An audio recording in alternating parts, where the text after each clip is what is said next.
This is the Troll Patrol, live with Justin Freakin. Welcome to the Troll Patrol Live. It's a freaking Sunday, and Warlord is right. We're going to be monitoring the incoming Wall Street crash. I mean, it's already been crashing for a couple of days, but we've got your update on the futures and how that's looking for tomorrow. Spoiler alert, it's bad. Markov, welcome in, my friend. Princess Kimberly, DJ Dub. Welcome, friends. Welcome. It's a freaking Sunday. We got all kinds of stupid news to be doing. Me Cakes, welcome in, my friend. I need to get high. I have been busy all day. I have not really had a chance to get high. I even looked at the clock. I'm like, it's after 5 o'clock, and I have not smoked my first bowl. That's insane. But then I picked up the bowl, and apparently I hit it when I was having my coffee this morning. At 2:30, because I got up at like 2:30 in the afternoon this morning. Welcome! I was actually messaging with somebody. She's like, I'm surprised you're up. And it's like, I'm still in bed. Smokey wants me to go back to sleep. I've been fucking with those chuds from Friday night when I was on the panel. Apparently old Marcus is over there like watching the debate. Maybe he's doing like a breakdown. Oh my God. If you guys didn't see it, it went live on the YouTube just a couple of hours ago. It's got I did a special thumbnail for it instead of my usual Troll Patrol look. It's got like I went and got the Sam Cedar from Jubilee thumbnail and tried to make my thumbnail look exactly like it. I think I did a good job. So it's like one leftist versus 4 maggot shots. I've been in their Discord raising hell too, because you know.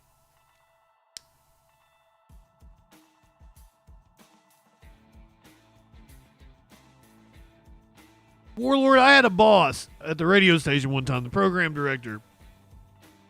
He said, don't think I don't know when you come in here all bouncing off the walls that you're not on something. And I looked at it and was like, well, you got it ass backwards. I like downers. When I'm bouncing off the walls, I'm 100% sober. And that blew his fucking mind.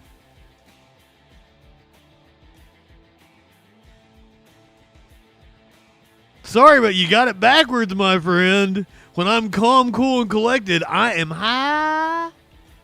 It's not a lie. It's the truth. That is why I'm like hyper right now, because I'm not all that high. Wow, DJ, I'm sorry. I'm sorry I put you through that. Was it last night? Friday night, right? I'm sorry. I didn't see what the chat looked like. Every time I looked down, it was like some dude yelling like Justin is fucking stupid or something. Or bandana guy. They kept calling me bandana guy or some shit.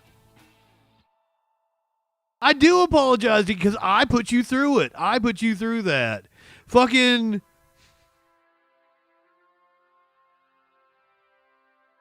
Cosmic Fox messaged me and was like, I didn't know you did panels.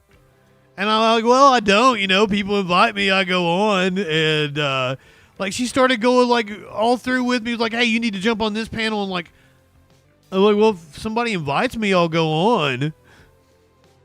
Marcus, welcome in, my friend. Are you on stream right now? I saw you were watching our little panel from earlier. Were you doing, like, a breakdown? You want to hop in and have a conversation with me? I know you were wanting a little one-on-one time. Do you want to start off that way? Because I did not get any of your perspective at all. I know nothing about you. Because all your chucklefuck friends did a lot of talking. Oh, God. Have you played Last of Us Part 2? Like, is this your first time? Because just be prepared. I would say if you're playing Last of Us Part 2, and this is for anybody that wants to play it, it's twice as long, if not even longer than the first one, and it's a slog. Yeladica Killer. Cursor came in for the panel for like 1.5 seconds. Like, hell nope. No, what I'm trying to say is that it's twice as long, with none of the levity from the first one. It's a slog. It is it is a fantastic game. It's beautiful. It's an awesome story, but it's it's just fucking 40 hours of just emotional torture.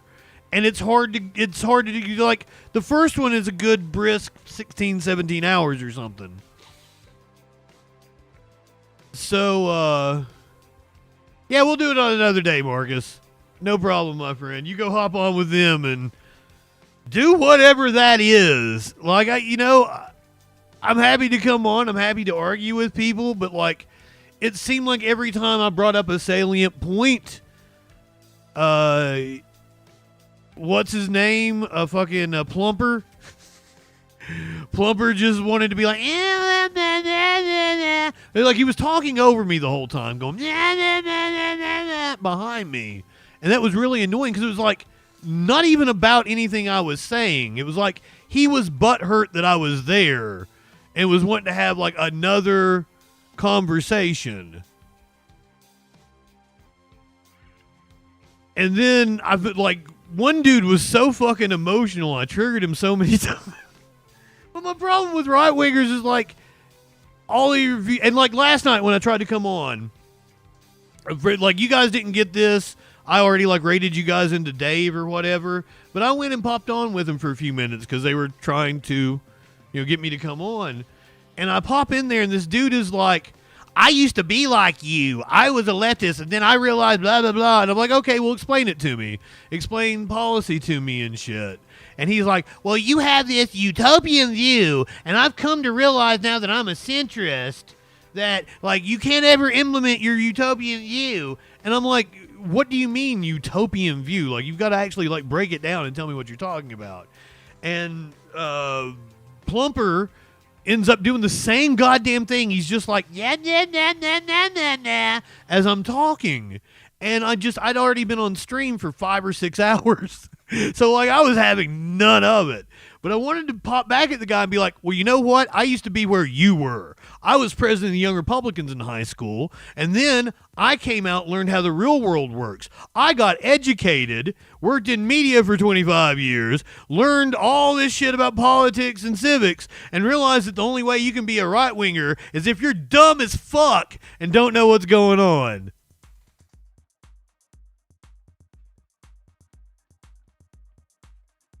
You will not get bored of the game. That's what I'm trying to say is that it's like my ex used to talk about Breaking Bad. She's like, I can't, like, it's a beautiful show, fantastic. I can't watch 3 or 4 episodes of it in a row because it's just like heavy. And that is Last of Us Part 2. And have you gotten to that part yet? No spoilers. But have you gotten to that part yet? About 5 hours, 6 hours into it. Because, like, from there, it's just, like, it does not stop. It is just the whole time pounding you. Alien, red wine, good evening. Online debate is, yes.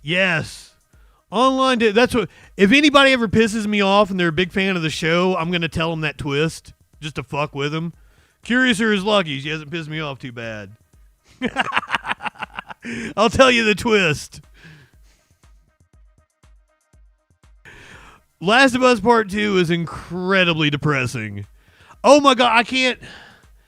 It might have been Unbreakable Kimmy Schmidt or something. I was having an argument with this dude like in 2015, 2016. And it was like, it might have been Kimmy Schmidt. It might have been another show.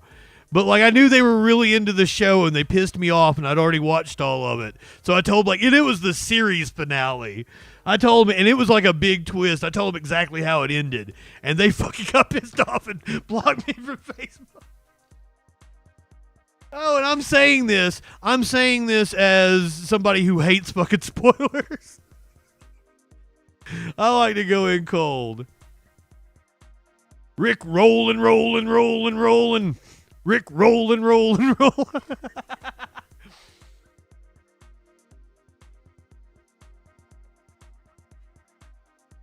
I've barely been out of bed today. I'm just now getting up, I guess. I've only bullshitted. I haven't got anything done.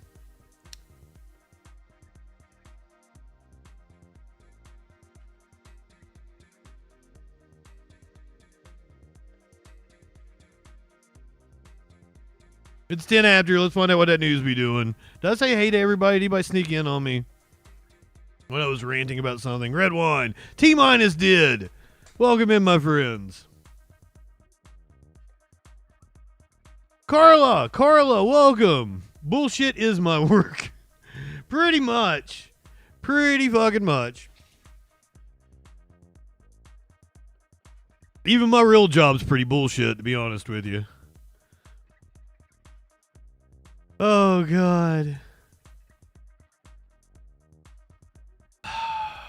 I didn't even run down the news. We're just going to jump right into it.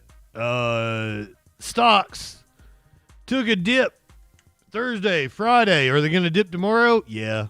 Yeah, they're going to. Let's talk about the futures.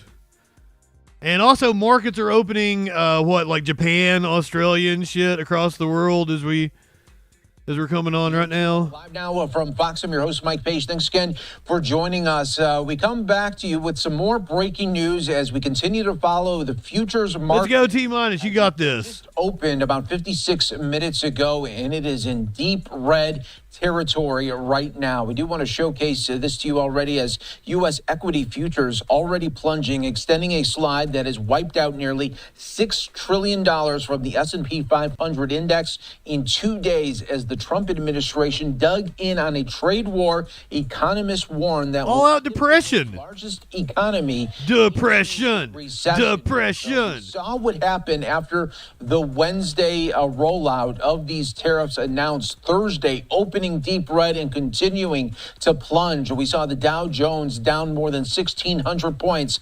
How does it fare then on Friday, the day after? Is there any type of comeback? Not at all. It goes deeper in the red, closing at more than 2,200 points in the red. Now we are seeing the early future. I hate that for you people. Indicator of just how the market might open tomorrow morning. Obviously, a lot can change from now until the opening bell, but this gives us a little bit of insight of where. And what we're looking at is the tariffs actually went into effect yesterday.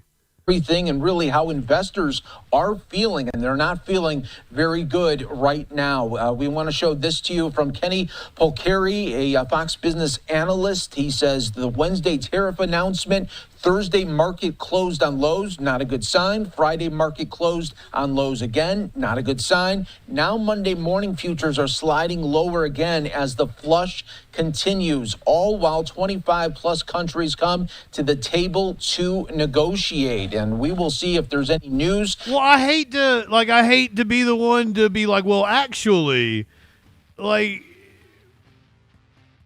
when they say come to the table to negotiate, basically pay fealty to Trump and then go back to the way things were before Trump slapped the tariffs on. That's what he's talking about. Just be clear on that.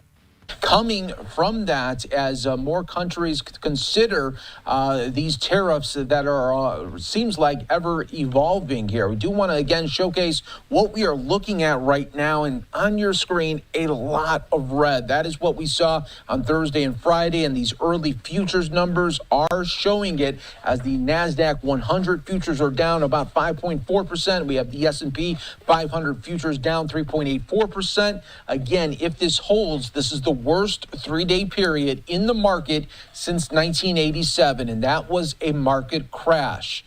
Worse than any 3-day COVID period there. So again, we are looking at closely resembling 1987, and remember that was a market crash consideration. So we will wait and see. That's why I said it was like the 5th or 6th worst day on the market ever. Friday? Tomorrow's going to be like higher than that, isn't it? It's going to be like the 3rd worst day. Maybe top 1987. We're getting to depression levels now. Quesadilla, welcome in.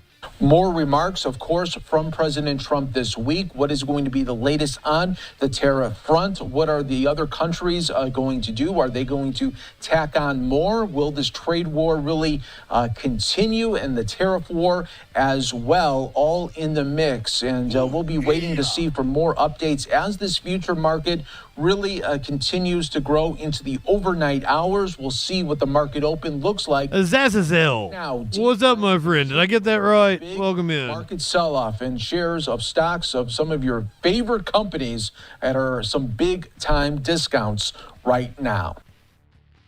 I hate fucking Basant. I hate that motherfucker. I can't stand looking at him. I didn't see the clip.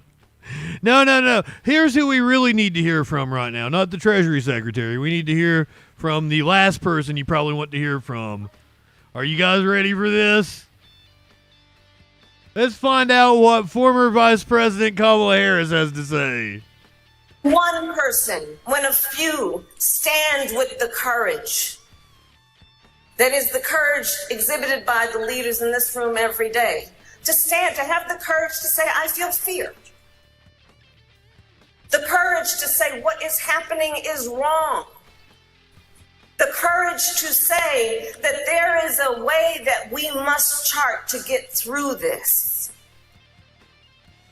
Understanding our power in the democracy we still have if we hold on to it. Courage is contagious. What could have been, everyone? What could have been? That, of course, was. Oh, shut up, President Jen. Harris speaking. Ironic. Welcome in. Years earlier this evening. It's one of the first times we've seen her speak out since her November election loss. She hasn't been out there a ton. We'll see if she comes out more. She also spoke about the current state of fear in our country. I don't think you're alone, DJ Dub. We are seeing organizations stay quiet. We are seeing those who are capitulating. But I'm just saying, this is probably the least like, I've got a former Democratic politician that's going to tell you something here in a little bit, and you're going to hate what he has to say way more than what she has to say. To clearly unconstitutional threats. And these are the things that we are witnessing each day in these last few months in our country. And it understandably creates a great sense of fear. Because, you know, there were many things that we knew would happen. Many things. I'm not here, so I told you so. There it is. There it is. There's the part. Ooh. Ma'am, I think many people in my chat have, and I told you so to direct at you. I believe so. Like, I had to admit I was wrong on it. I thought you were taking the right course, but the data bears it out. Like, you should have separated yourself from Joe Biden. You should have taken a hard stance on Gaza. Those were like the two issues that if you had done, you probably would have won. But instead, you went and campaigned with Liz Cheney. We knew would happen. Many things. I'm not here, so I told you so.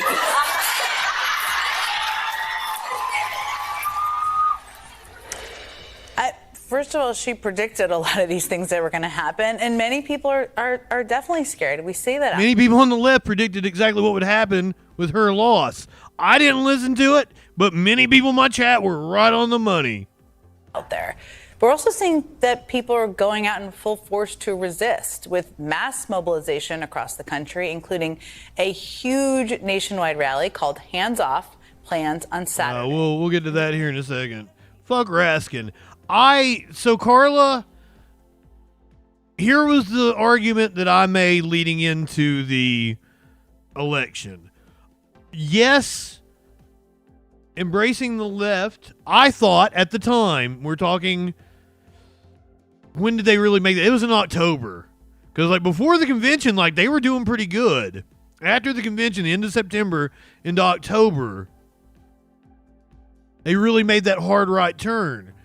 And my thought process on it was like they've got data that they're coming up short in Pennsylvania, 20,000 votes, 30,000 votes, whatever, in Michigan. And this is, guys, I'm almost out. Please stop. Seriously. Like, when we were watching wrestling, I'm like, I'm high. Like, I gotta, like, conserve for a couple days here. I knew that appealing to the left would get her more votes. But I thought, you know, would it get her the votes in Pennsylvania, in Michigan, in Wisconsin?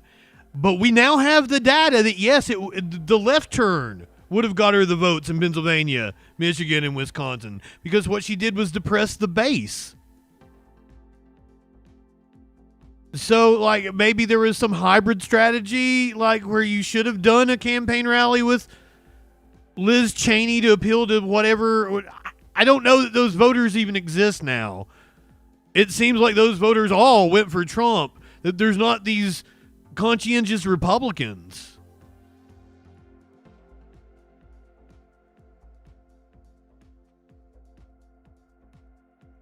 And yeah, that's the problem. She did not turn out the same amount of people that Biden turned out. She did not turn out the same coalition.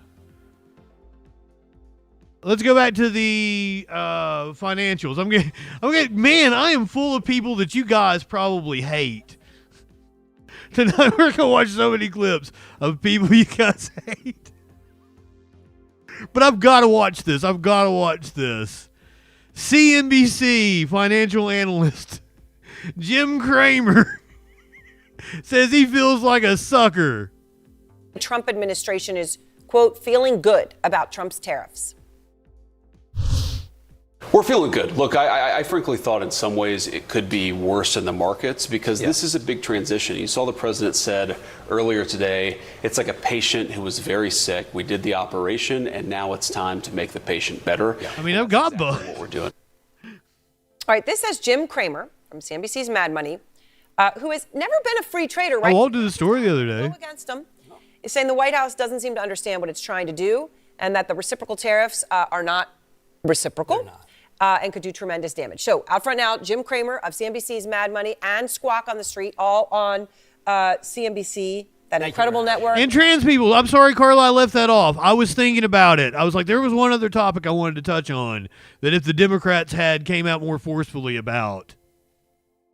I mean, you want to come over? Are you coming over right now? Come on. I mean, I'm got some. I need to make it to like Wednesday or something. Now I'm waiting for whenever Twitch pays me, so it could be anytime between like the 10th and the 15th. Yeah, maybe I do need some. It's one of those where like all the bills are paid. You got food in the fridge or everything. Like, and I've got a really good Twitch paycheck coming to it. No, come on over. If you want to get out. Tadpole, good evening. I will love till the day I die. Just so great to be here with Lurgan Larry, 69, nice. Thrilled that we're able. You got 69 in your name. You deserve a titty slap. A titty slap! Come on now. Look, I'm still of the opinion you can't walk away from the Democratic Party and then expect them to care about your issues. If there's nobody sitting at the table that cares about Gaza, Palestine, or trans rights, then there's no reason for them to cater to you, right? So I firmly believe that the Republicans were able to do the fascist takeover that they did because the base votes solidly Republican. Oh, you want another titty slap? All right, since you're new here, you get 2 titty slaps. A titty slap! Come on now. Everyone light one up, tip one back for Lurkin' Larry.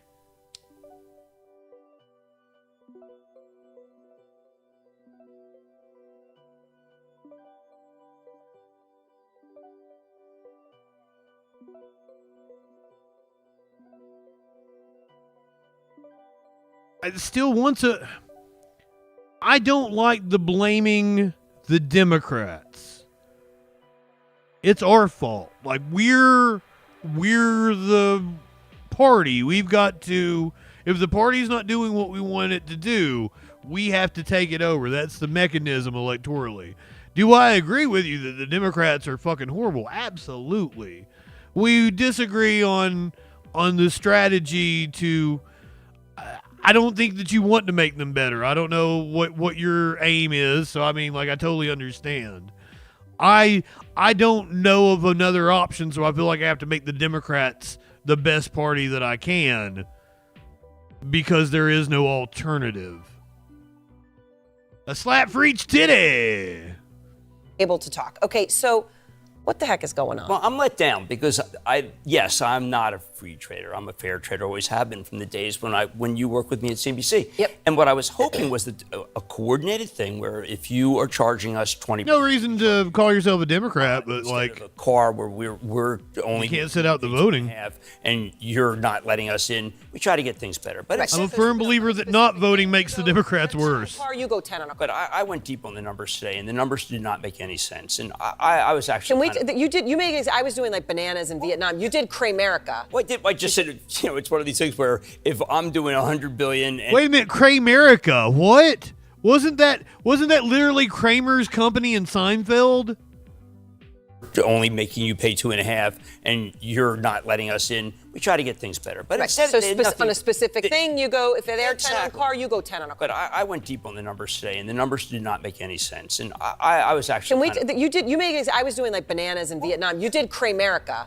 I just said, it's one of these things where if I'm doing 100 billion and you're letting me do 10 billion and I'm letting you do 100 billion, there was a way to be able to make it work. But the numbers that they did, and they had this ridiculous. I mean, that was the chart that they had with the mathematical equation. I mean, are you kidding me? Okay, first of all, he's not as much fun without his bells and his drops and everything on his show. He's way more dry. Like he's not fun just sitting here at a table. Just like it looked like an Einstein. I know. How about the fact that it was just wrong? Yeah. And what bothered me, Aaron, was that they really did over and over again. The president said, "Listen, it's going to be reciprocal. So you do it, we do it, and that was going to be so good." And I really believed in it. And I feel like a sucker tonight because I am not a free trader, and I do not believe in free trade. And I was. No, you should feel like a sucker. Igloo, welcome in, my friend. Screwed it up, and they really. They did it a totally ill-advised way. And I was very let down as someone who really, truly believes that free trade is awful for the American working person. This is what they came up with. Jeez, come on, have some gumption, have some math. I mean, how in the world do they do that after all of this? Jerome Powell, they assured us over and over again, Aaron, that they were going to do this. Okay, so see, like, and once again, I'm not a financial person. I'm not an economics person, but I also think economics people are full of fucking shit. Nobody knows what they're talking about when it comes to fucking the economy because it's all made up anyway. However, I am a believer that you can have free trade with countries, and you can be protectionist in other ways by making sure that your workforce is taken care of. You know, like the idea that you have to be protectionist is more to help companies than it is the worker. Thing that would make it so that the tariffs would come down and the countries would that were bad actors would change their ways. And then Israel decides to get rid of tariff. And they tariffed them anyway. Vietnam decides to cut their tariff, and they still got the highest tariff. It was such a shame because they missed the opportunity, and now they have to pay the price. And it's funny, too, because none of this stock market, none of this had to happen. And I feel bad because a lot of people lose money when this happens. I hope people just be calm, be constructive. But the way that they handled it was so Bush League that I was surprised. And President Trump has people who around him know these things. And then they're doing a fucking pump and dump. You hear Scott Besson, he is a smart guy. He's very smart. He is a smart, thoughtful. We need to haul them in front of Congress. We need to know who all sold off their stocks in the last couple of weeks.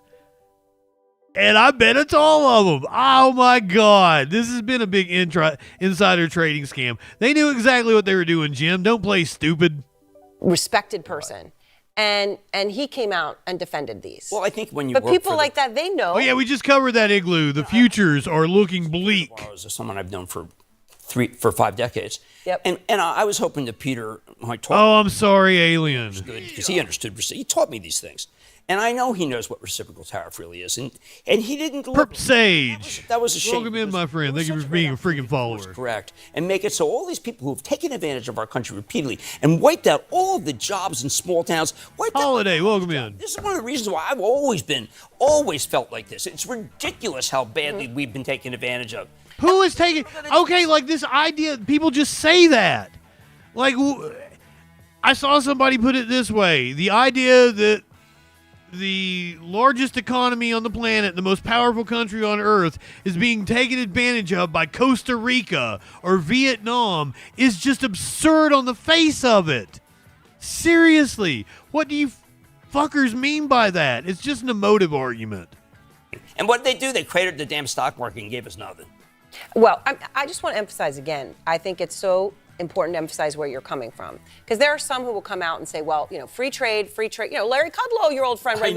Joey. Very flashpoint with me and Larry. Right, was about free trade, and they'll make the economic argument for it, and they'll make, right, that you're not actually coming from that. You would have been open. You're not ideologically opposed to the concept of what they were trying to do. Not at all. But they didn't do it. They made a bargain with the devil. They decided to get rid of the American working person's good job with a good pension and sacrifice it so we could get cheap goods. And they never thought for a minute, the Republicans or Democrats, what would happen. Kramer's right. Kramer's right. Stop the presses. Kramer actually said it. What the fuck? Good job. Good. This is Bernie Kramer over here. What the hell?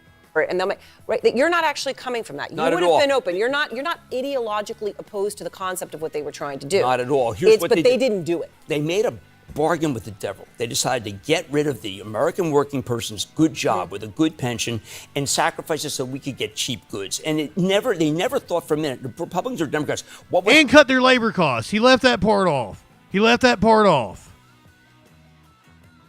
He didn't tell the whole story and cut their labor costs so they could make more money.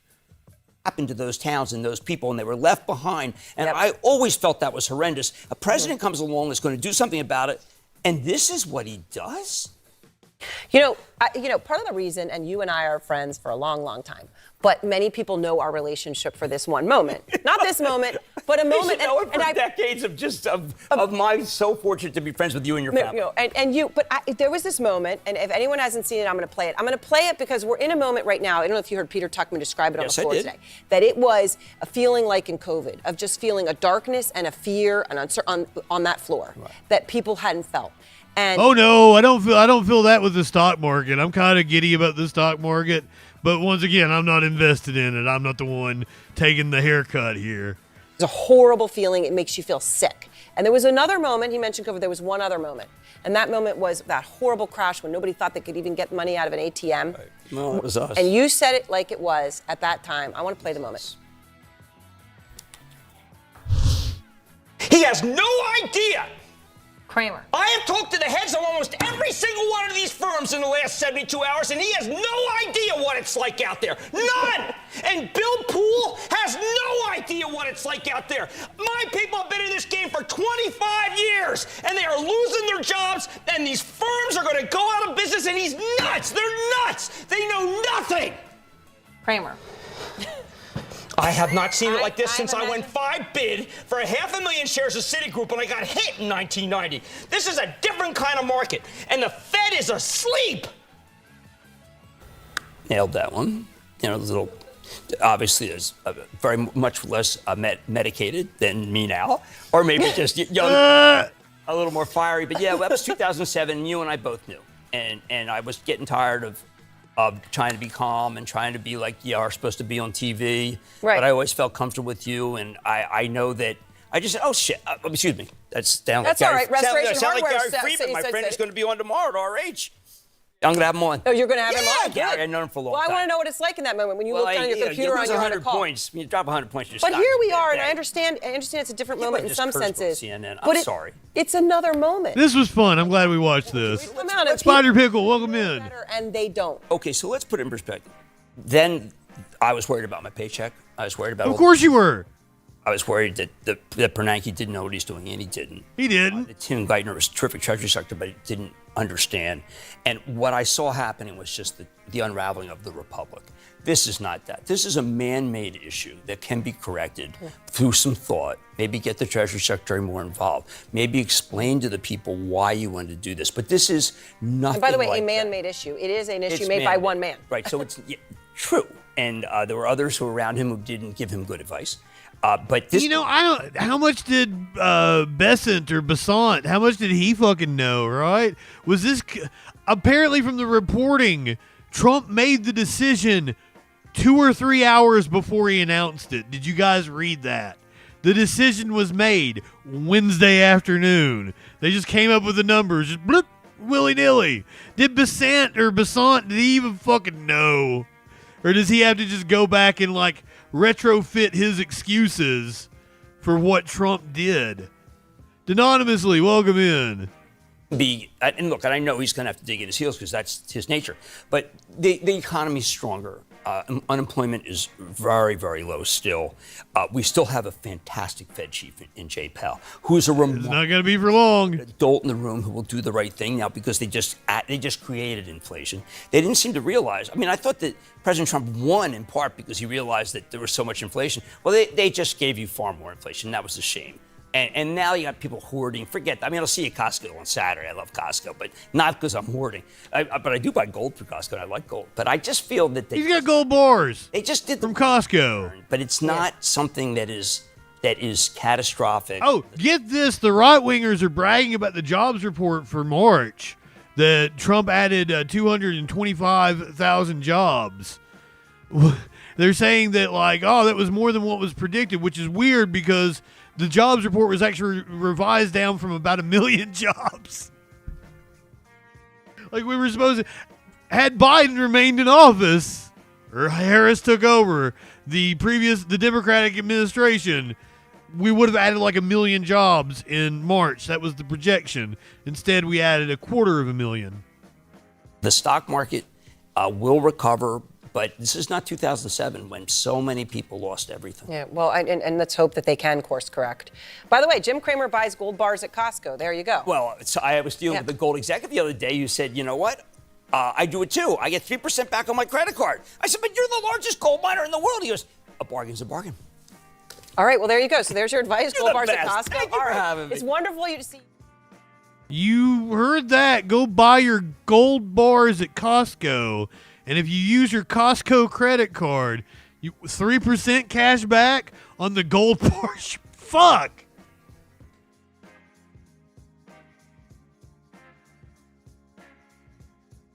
I wish I did inherit some of my mom's financial traits, because that woman, like, she never paid late fees on anything. Like, companies paid her.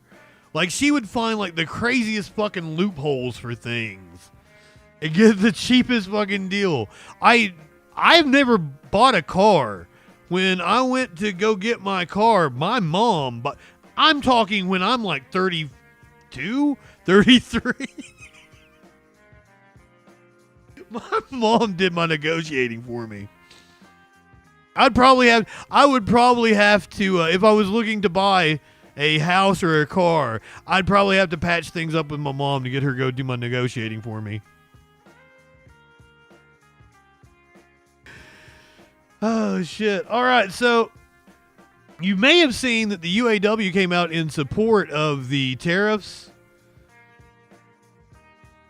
which I totally understand. As I said, in theory, I'm not necessarily against tariffs. Everything's a tool to be used. That's why I don't hate capitalism. Capitalism can be useful. I don't hate communism. Communism can be used. These are all tools, human creations that we use to our benefit. If something's not working, we need to change course. the tariffs, not in their own existence, in their own right, are necessarily a bad thing. Tim Walz was on State of the Union this morning and was asked about the UAW actually praising Trump for his tariffs. You're the governor of an agriculture-heavy state, one of the top 5 in the country, I believe. What's your reaction to what you just heard from the agriculture secretary?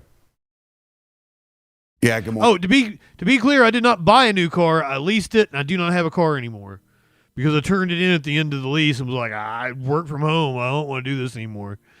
Jake, well, I'm stunned. Your questions were spot on. It's very clear that she talked about the people she's listening to. That is not the agricultural community. It is certainly not producers.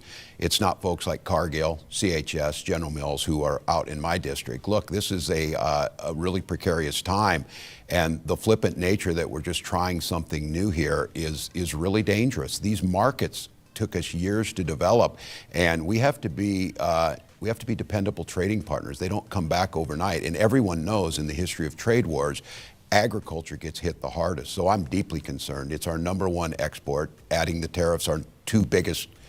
Spider Pickle, you bring up a point that I read. Like, we slap tariffs for automakers on Japan because, like, we export basically no cars to Japan. And I saw somebody rightfully point out, Japanese roads are a lot smaller than ours. They are accommodating for itty bitty cars, little compact cars. That's what Japan makes really well. They do not accommodate large ass U.S. vehicles. You can't get like a fucking Chevy Silverado and drive it all over the place in Japan. You know, export markets are Mexico and Canada. They're our great friends. This is just really, really terrifying. I would encourage, and I'll call the secretary, I'd encourage her to come to Minnesota and see everything that she said is not what's happening on the ground. So, look, it's a precarious time. So let me ask you, because another group you're in touch with, the United Auto Workers Union, you have a lot of that. They have supported you for years and years and years. They were excited to have you on the Democratic ticket. President Trump argues that these tariffs are needed to bring American manufacturing back and to help American workers left behind in places like Minnesota. He has support from the UAW. The UAW called his auto tariffs, quote, a long overdue shift away from a harmful economic framework that has devastated the working class. It signals a return to policies that prioritize the workers who build this country rather than the greed of ruthless corporations, unquote. I have to say, that sounds a lot like language you would use. What do you say to the UAW? Yes.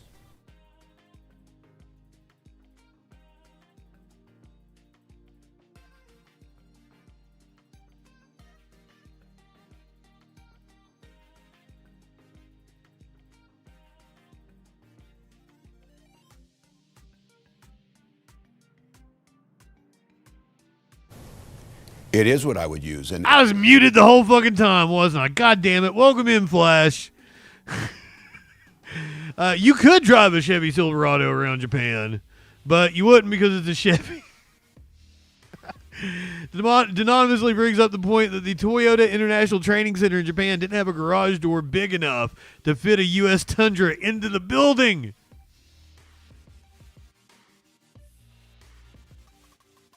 The Tundra being the bigger model, which, man, like, you can get a Tacoma that's rather large now.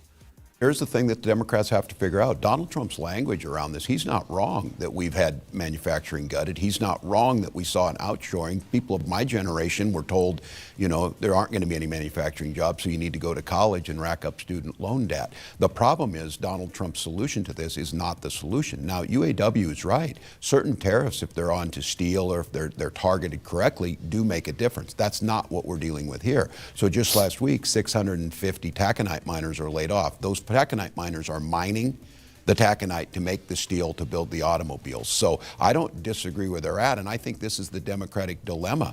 Donald Trump talks about the things that are real in the angst of people's lives. He doesn't do a damn thing about it. In fact, he does just the opposite, and he pals around with the people. Okay, I understand what you mean by being short-sighted, DJ Dub, but, like, doesn't the union... And don't we want the union to have a fiduciary responsibility to their members and to not play politics with policy and always act in the best interest of its members, even if it's against their best political interest. I'll posture that to you. Not saying right or wrong on this, and I'm not like calling you out or anything. Tier 2, welcome in.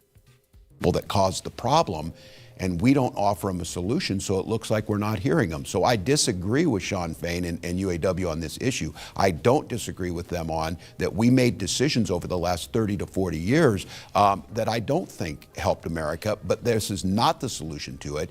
Isolating ourselves is not the solution. We need to make sure that we're focusing. And again, I would just end with this, Jake. Donald Trump has not once ever... It's specifically for the workers. To support unions across the board, support the ability to... In their company. In their... Is specifically... In this narrow instance, that policy, in theory, could benefit U.S. automakers.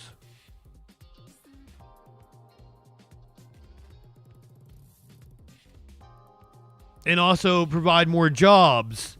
Because, like, I understand a union being pro-tariff, because the point of a tariff is to bring more jobs back to the U.S. Not saying right or wrong on it. Because I totally get what you're saying. Politically, it is. It is the wrong position to take, I believe. Yes, you're correct on that one, DJ Dub. I will give you that. So that's what we do need, like a... It's one of the reasons why they compartmentalize subjects when you're in school, right? It kind of keeps you separated, not able to, like, connect the dots. We probably shouldn't be so fractured in our unions.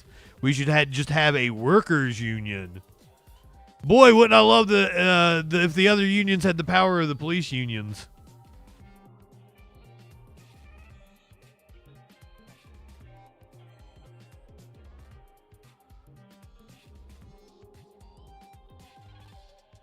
Over the weekend, a judge, and we're gonna see tomorrow how this fucking plays out. I've seen several people say we are at the constitutional crisis now. Over the weekend, a judge has ruled that a man that was mistakenly deported to El Salvador must be returned. The Trump administration is saying they got no way of getting him back.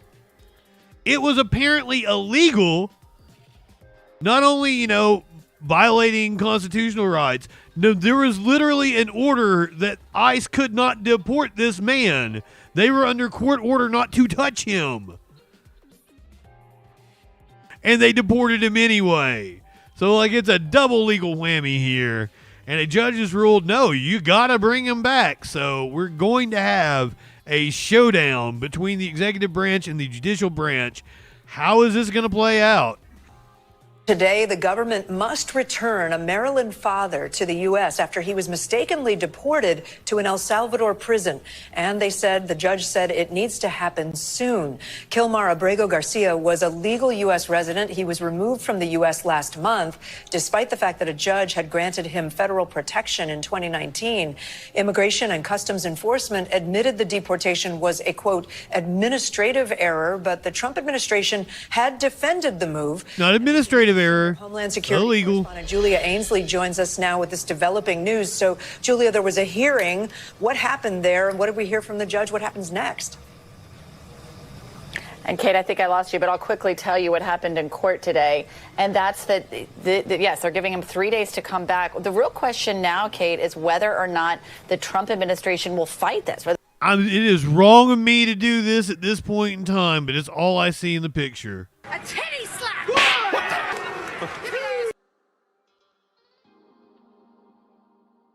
I'm so sorry. Cancel Justin. Whether they'll appeal it to the circuit court.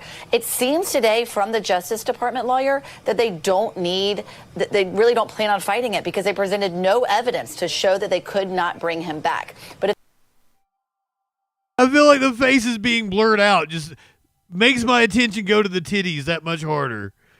If they do decide to appeal it, that will really be a matter of appealing to broader public opinion. It could be that they didn't present evidence today because they thought that it would be going too far to show the intricacies of the agreement between El Salvador and the U.S. about the use of this prison.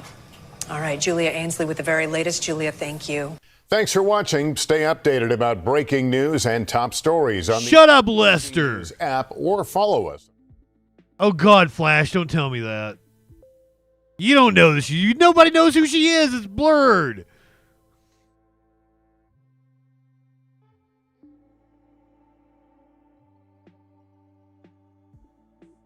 Trying to get me in trouble. We're in uncharted territory, Joey.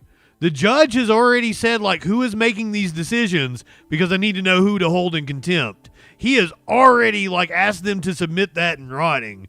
Where is the buck stopping here? I don't know completely uncharted territory. We have never had this kind of a showdown in the history of the country. Tomorrow is going to be wild. Or maybe Tuesday, because tomorrow's the deadline.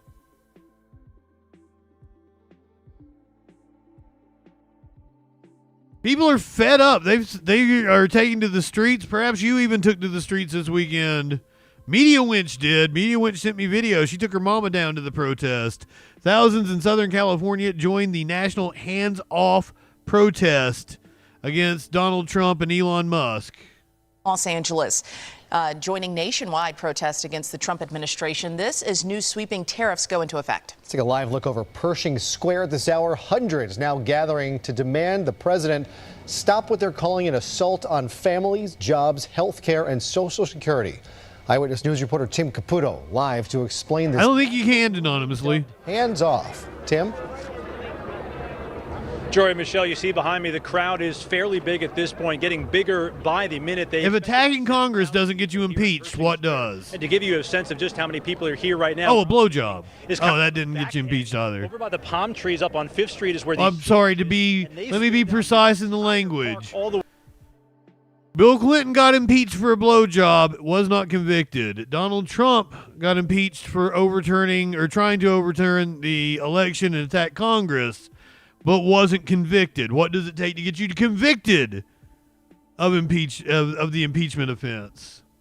The way through, and really in the last 20-30 minutes we've seen people at almost every street corner here in downtown LA working their way over here. So this crowd is only going to get bigger as thousands, potentially 7,000 people come out in this passionate rally against President Donald Trump and his policies in the first few months of his second term in office.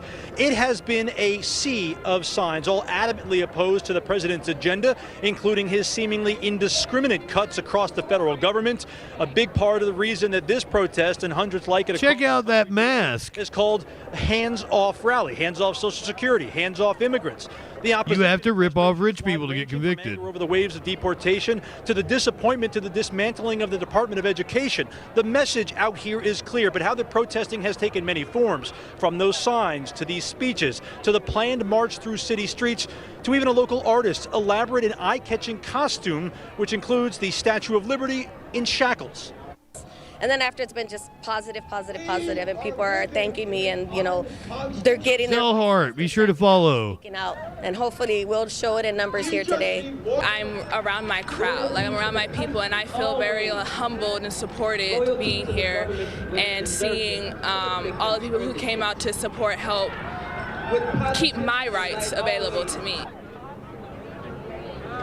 Certainly this crowd continues to grow. It will not end here. The march essentially starts here about 5 o'clock. We've seen some people already start to make their way towards City Hall. This thing is going to go it's going to be 30, 45 minutes walk easily to City Hall. Keeping in yes, mind, I did flash. Size, it's not going to be. I think I got that video somewhere. Certainly spill out into the streets on the way there. We haven't seen a whole lot of police in the area at the moment. And when you talk about the tone and tenor of this rally itself, it doesn't necessarily seem like the crowd that would end up on the 101 like that protest that happened a few months ago, the anti-ICE. Between the 101 and the 5.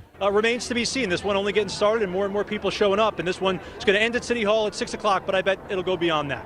We're live in downtown LA. Tim Caputo. ABC 7 Eyewitness News. There are always those stragglers that stretch things out. Tim, thank you. Let's take another look from above at this gathering crowd in Pershing Square. You know, there was talk this week of Democrats and the opposition. You know, I think I actually saw it on Threads or Blue Sky or something, and I saved it there, and I was like, oh, I'll totally forget to go back and look there because that's not one of my usual places I save videos. To Trump kind of finding their sea legs finally. After months in office, you saw Cory Booker's 25-hour speech on the Senate floor. We've seen movements. This weekend is a weekend of mass demonstration, and this is it. We'll continue to keep an eye from the air and the ground to see how things play out as this large group makes their way from Pershing Square to City Hall, and we will bring you the very latest. I think so, Joey. Now, this is not just... So even if they don't do things directly, like you build connections, you build community, you build the infrastructure of organizing. Like, so we like how much of the Bernie Sanders movement was helped spurred by the Occupy Wall Street protests and the connections people made through protesting get together in that. You see what I'm saying? And also, like, it scares the powers that be. They really do hate protests because they try to crack down on them. So, and that probably one of the reasons why is because it's not so much effective in like changing policy, but getting people together that are like-minded, big people in big numbers. Down LA, several local cities also joining the national hands-off protest.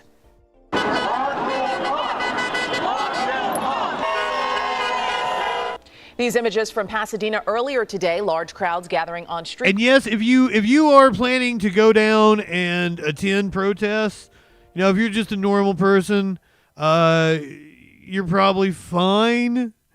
But if you are getting up to any kind of mischief, industrial sabotage, or, you know, any kind of black bloc activity, if you're involved in any sort of organizing in that way, you might want to look at making sure that you are safe in terms of your phone, your location, shit like that.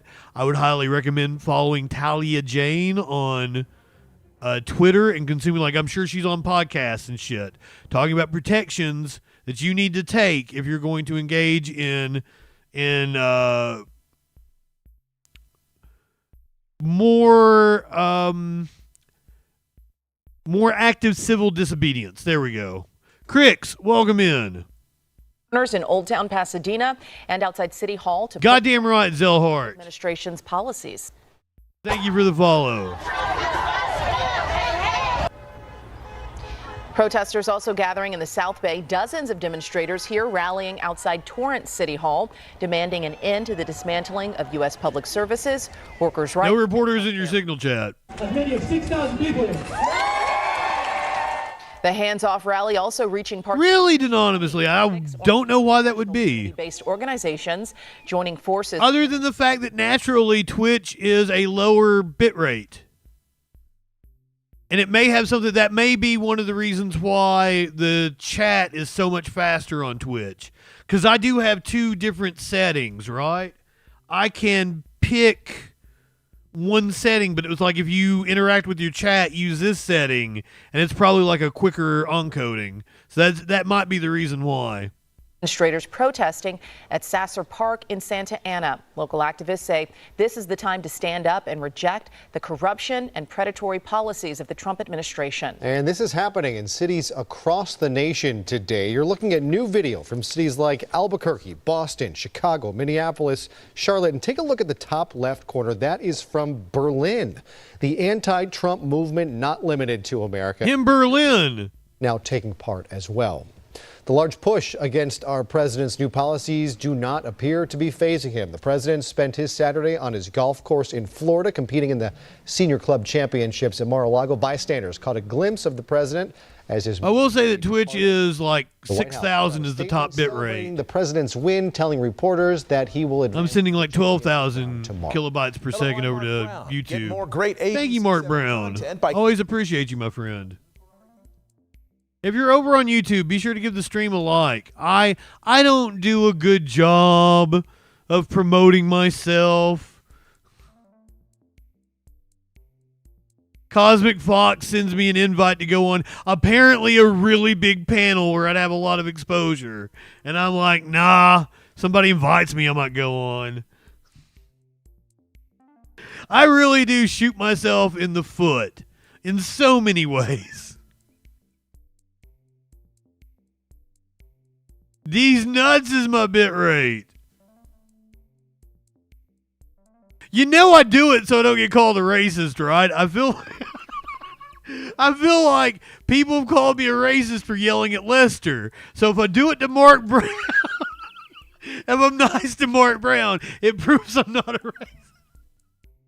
It's specifically Lester that I have a problem with.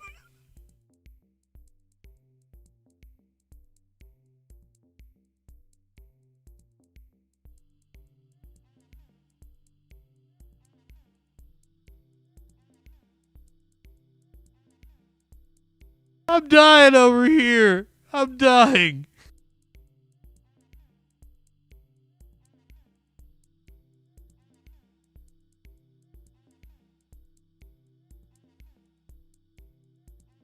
I'm sorry.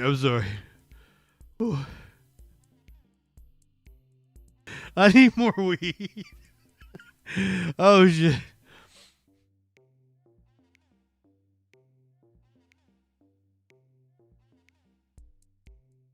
Yeah, I actually do like Lester. For those of you who don't know, I actually do think Lester's really good at his job. Oh my God. Oh shit.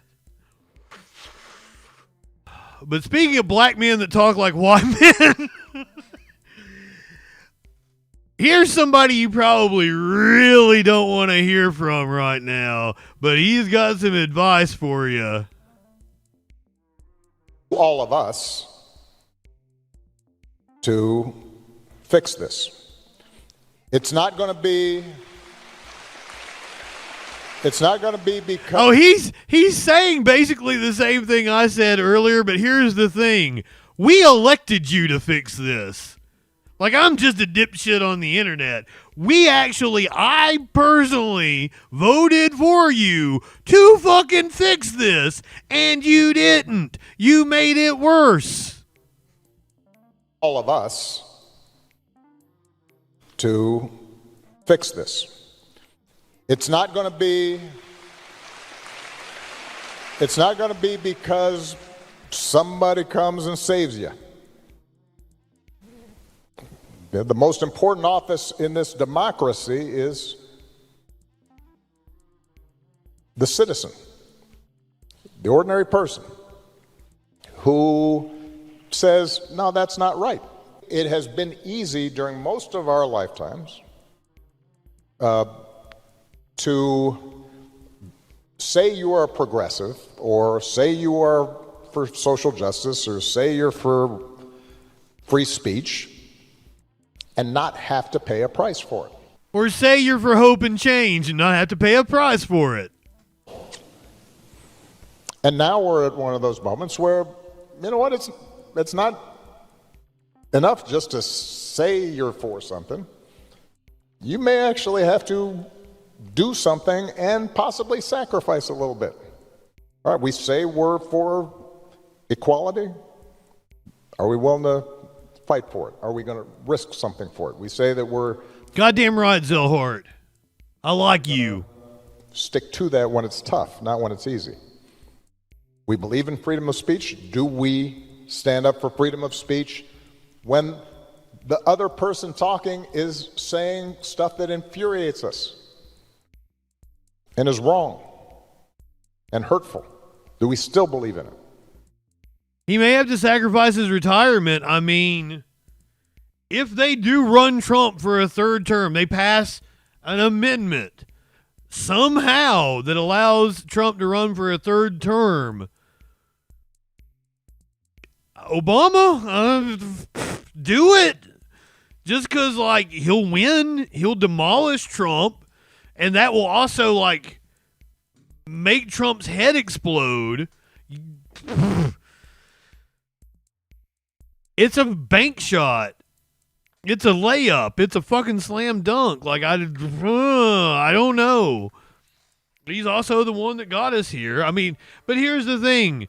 I don't think they're going to pass a constitutional amendment that'll allow Obama to run. What I've heard that they're contemplating is that they're going to make Trump the Speaker of the House, and they're going to try to elect Vance and blah, blah, blah, and then they'll step down and Trump becomes the de facto president again. That has been what I have heard their actual planning is centered around.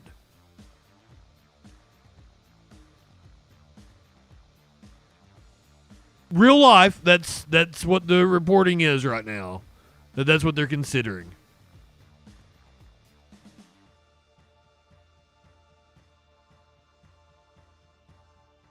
You'd really have to trust Vance, wouldn't you?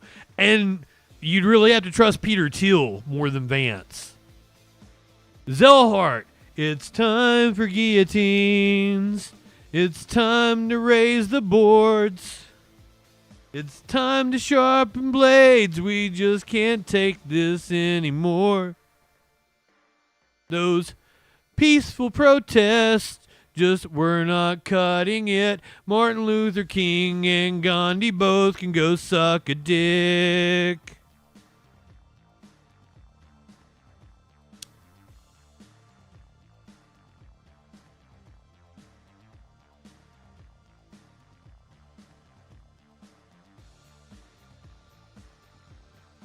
Martin Luther King and Gandhi both can go suck a dick.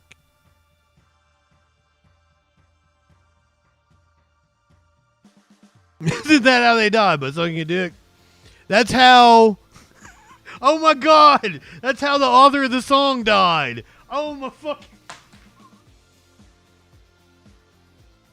Oh, that makes it even better.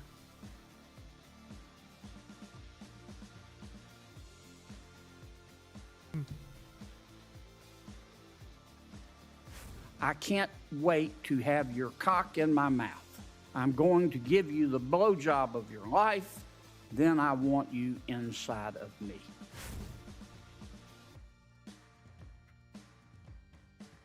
Warlord, have I told you good evening? You been in here yet? Now, earlier in the show, you heard from former Vice President Kamala Harris. You think you just fell out of a coconut tree? Just now, you heard from former President Barack Obama. Contrast the way they're talking about our current moment with the way Bernie Sanders is talking about our current moment. He's perhaps the best-known voice for dissent in Washington these days. And in recent weeks, no one's been drawing crowds everywhere he goes, like Senator Bernie Sanders. Bigger than Obama. Protests across the country. From Maine to California to Washington, D.C., the Vermont Independent is talking with our Robert Costa. Bob, this country today faces an unprecedented level of danger, something that I've never... Yes, Flash, yes. We are a nation that is moving rapidly toward oligarchy, which means that we have a government run by the billionaire class, for the billionaire class. You've had this consistent message for a long time. Is there more urgency now in this moment? I think there is, and in many ways, I suppose you can thank Elon Musk and Trump for that. Ever since... Got Bernie 2028, goddammit. I don't care anymore. Surrounded by some of the richest men in the world, Senator Bernie Sanders has been sounding the alarm. These guys already have billions, tens of billions, hundreds of billions. How much money do you need? And the 83-year-old's rallying. It's not about the money, it's about the power. Breaking through as thousands Michael. events. These gatherings. Oh, Michael, I agree with you. That's what I said. Like, he said almost exactly what I said earlier in the show. Obama did. Almost verbatim what I said. It kind of freaked me out how close it was. But I elected him to do that. That's why I voted for him. Like, it's like him saying it is different than me saying it. It's fucking wild for him to say that. Along with other protests are the latest flashpoints for an emerging Trump opposition. What do you see when you're up on stage at these rallies? I think I'm seeing fear and I'm seeing anger. 60% of our people are living paycheck to paycheck. Media doesn't talk about it. We don't talk about it enough here in Congress. It's incredible to me. What makes the no-nonsense lawmaker from Vermont different from Democrats is that he is not one of them. You need a mixed economy. I think you could start off with the Scandinavian model. Sanders ran high-profile races for the Democratic nomination in 2016 and 2020, but he is a registered independent. Right now, he sees not merely a political battle, but a moral and constitutional crisis.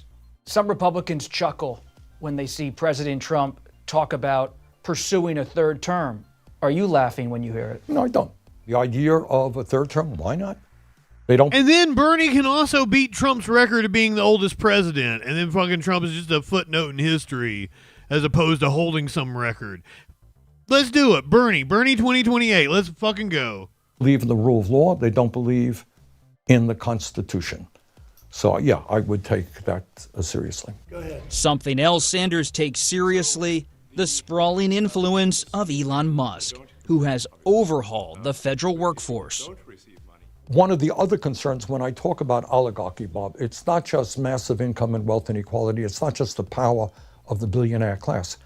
These guys, led by... I think we're done with Hillary. I don't think she ever makes a comeback. Disastrous Citizens United Supreme Court decision have now allowed billionaires essentially to own our political process. So I think when we talk about America as a democracy, I think we should rephrase it, call it a pseudo-democracy. And it's not just Musk and the Republicans, it's billionaires and the Democratic. Bernie's not out of touch, Cricks. Serious He's the most in-touch politician we have. Democracy. Yeah, well, not look, a full democracy. Look, you get one vote, and Elon Have a good night, DJ Dub. Can spend $270 million to help elect Trump. Does that sound like a democracy to you?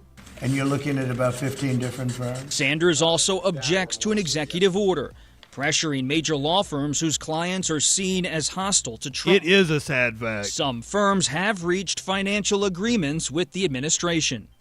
What do you make of the law firms cutting deals? Absolute cowardice. Some of them seem pretty eager to They cut do, a deal. because, boy, didn't they. You know, they're zillion-dollar law firms and money, money, money. So they're going to sell out their souls to Donald Trump in order to continue to make money here in Washington. What's the cost to the country when that sort of thing happens?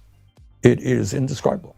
The senator's mission, at a time when most his age are retired, can be traced back to his Brooklyn roots. I remember watching your brother in 2016 in Philadelphia. Blame Justin. Nominate you and speak of your parents. They loved the New Deal of Franklin Roosevelt, and we'd be especially proud that Bernard is renewing that vision. It is with enormous pride that I cast my vote for Bernie Sanders. Wow. My politics are influenced by two aspects of my life. Number one, I grew up in a working class family. We were never poor. My father worked all the time, just never had any money. It was paycheck to paycheck. And the other one is, you know, being Jewish, remembering what the Holocaust was about and seeing people in my neighborhood having tattoos, numbers on their arm from concentration camps. So the kind of racism and the hatred for whatever reason that people had against Jews or blacks or Latinos, whatever, that's also stayed with me. And I'm very grateful. Sanders' prominence was a long time coming. He labored on the fringes of state politics, then on the fringes of Congress. Okay, thank you all very, very much. The sparsely covered news conference for his first presidential bid, launched 10 years ago this month, was a portrait of You killed Shannon Doherty in Redolent Thought stream. You bullied Lester into retiring on my stream. With this message, grinding away. I didn't think I would be doing this a year ago, no. But you have to do what you have to do. Not every Democrat agrees with your approach. James Carville, for example, says Democrats should roll over and play dead. James Carville is a stupid fuck. He's got his money. That's why the rich have gotten richer in the last 30 or 40 years. 60% of our people live in paycheck to paycheck. Our healthcare system has fallen apart. Our child care system is dysfunctional. That's what playing dead is about. I'm afraid the Democrats have played dead for a long time. Yep. Speaking to working people, but if you could look the Democratic leadership in the House and Senate in the eye and tell them I do one look thing? at them. I meet with them you every day. I know you don't shy away, but what could you tell them now about what to hear from your rallies, your events? That's not quite the question. I mean, What is the question then? What do they need to know? why are they held in so low esteem? Why has the working class of this country largely turned away from them? And what do you have to do to recapture that working class? Do you think working people are voting for Trump because he wants to give massive tax breaks to billionaires that cut Social Security and Medicare? I don't think so. It's because people say, I am hurting. Democratic Party has talked a good game for years. They haven't done anything. So I think what the Democratic Party has to make a fundamental decision, and I'm not sure that they will make the right decision. Which side are they on? Are they going to continue to hustle large campaign contributions from very, very wealthy people? Or do they stand with the working class? For Bernie Sanders, the activism, the agitation, the relentless crusade, it has long been about trying to reach the White House. It is also who he is. You're 83 years old. A lot of people go into these. Here's the question. Goddamn. They want you to think about 2028. A little bit old to be worrying about those things, but I'm happy being a U.S. Senator from Vermont. And in the arena. And in the arena. You like He just won re-election. Many other things that I would prefer to be doing. That's the one thing I'd fact check you on a little bit. Oh, I enjoy the rallies, but you enjoy the political fight, the fight with working people.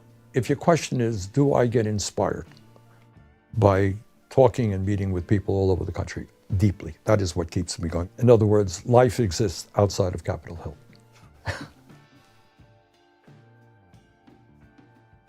I don't know. I kind of feel like all the moves he's making are to run for president. Because I don't know if you guys know this or not. Now's the time that they decide whether they're going to run for president or not. When we can start getting announcements in 2 years, it came together now. And this feels like the soft launch of a campaign. I'm down for it, but like, I would like to see Bernie retire. I don't think he really wants to either. Joey, I don't think he wants to either. I think feels compelled to. Because, like, who else can fucking do it? Like, there's not anybody sitting on the bench. He's trying to bring up AOC and others with him. Like, I think Max Frost went out on a couple of his stops. There are a couple other people that went out on stops with him. But there's nobody that's ready yet. AOC is, going to run for probably Senate. It looks like she's stomping Chuck Schumer in the race for Senate. We can use AOC in the Senate. I think if Bernie runs, he will actually say, I'm going to be a one-term president and turn it over. I think that will be his sell if this happens, if it materializes. I've been covering politics for a really long time. Been in the media business for 25 fucking years. Walz is doing good. Fucking A. Like, if Bernie hands over, like, has some mechanism to hand over his apparatus, his mailing list, his way of getting people out, and his campaign shit, like, Walz could be an excellent stand-in, and Bernie running to the side. Walz may be his running mate, but I think you'd probably pick somebody that was young and a woman.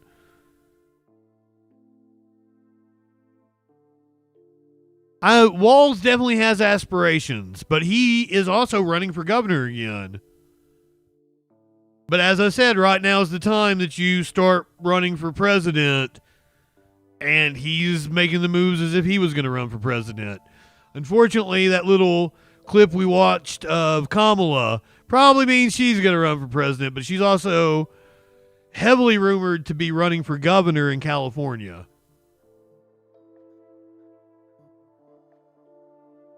I think AOC is going to the Senate. I count AOC out for right now.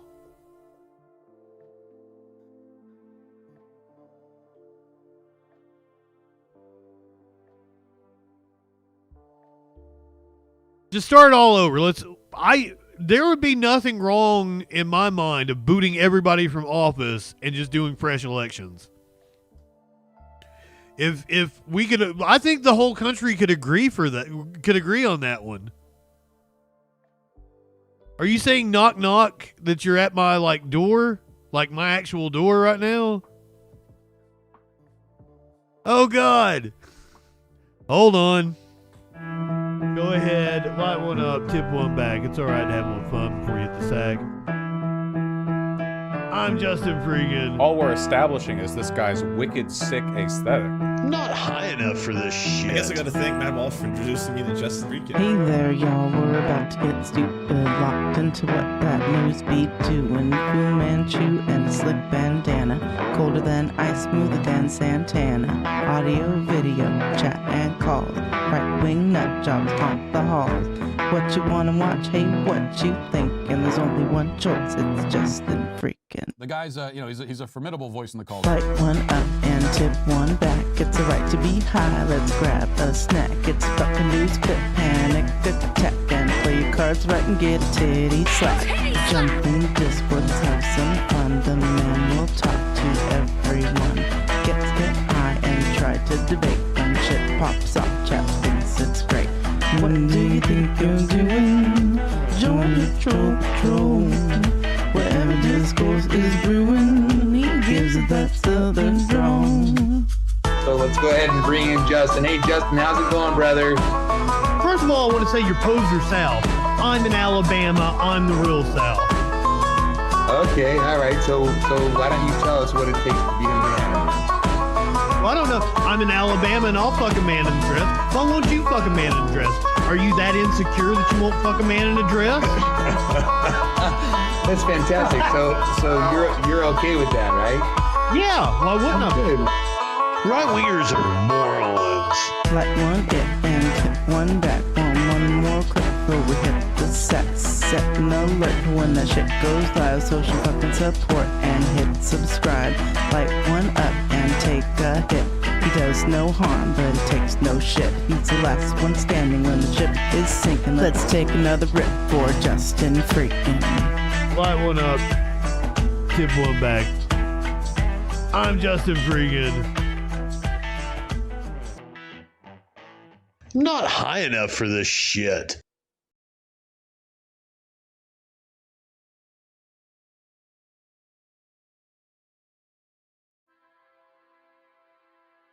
Are you? Well, okay, now I'll put the brake back on if you want me to. I mean, they did kind of see your backside, yeah. Oh shit! I got a Curiouser here with me, in the flesh. She brought me a drink. Now you guys know which one's my bathroom. You guys been wondering, like, what's the closet? What's the bathroom? What are those doors back there?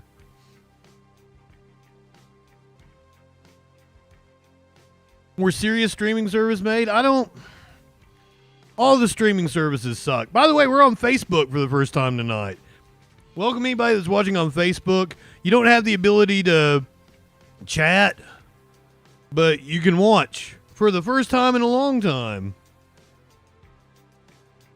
Everybody's saying hi, Curiouser.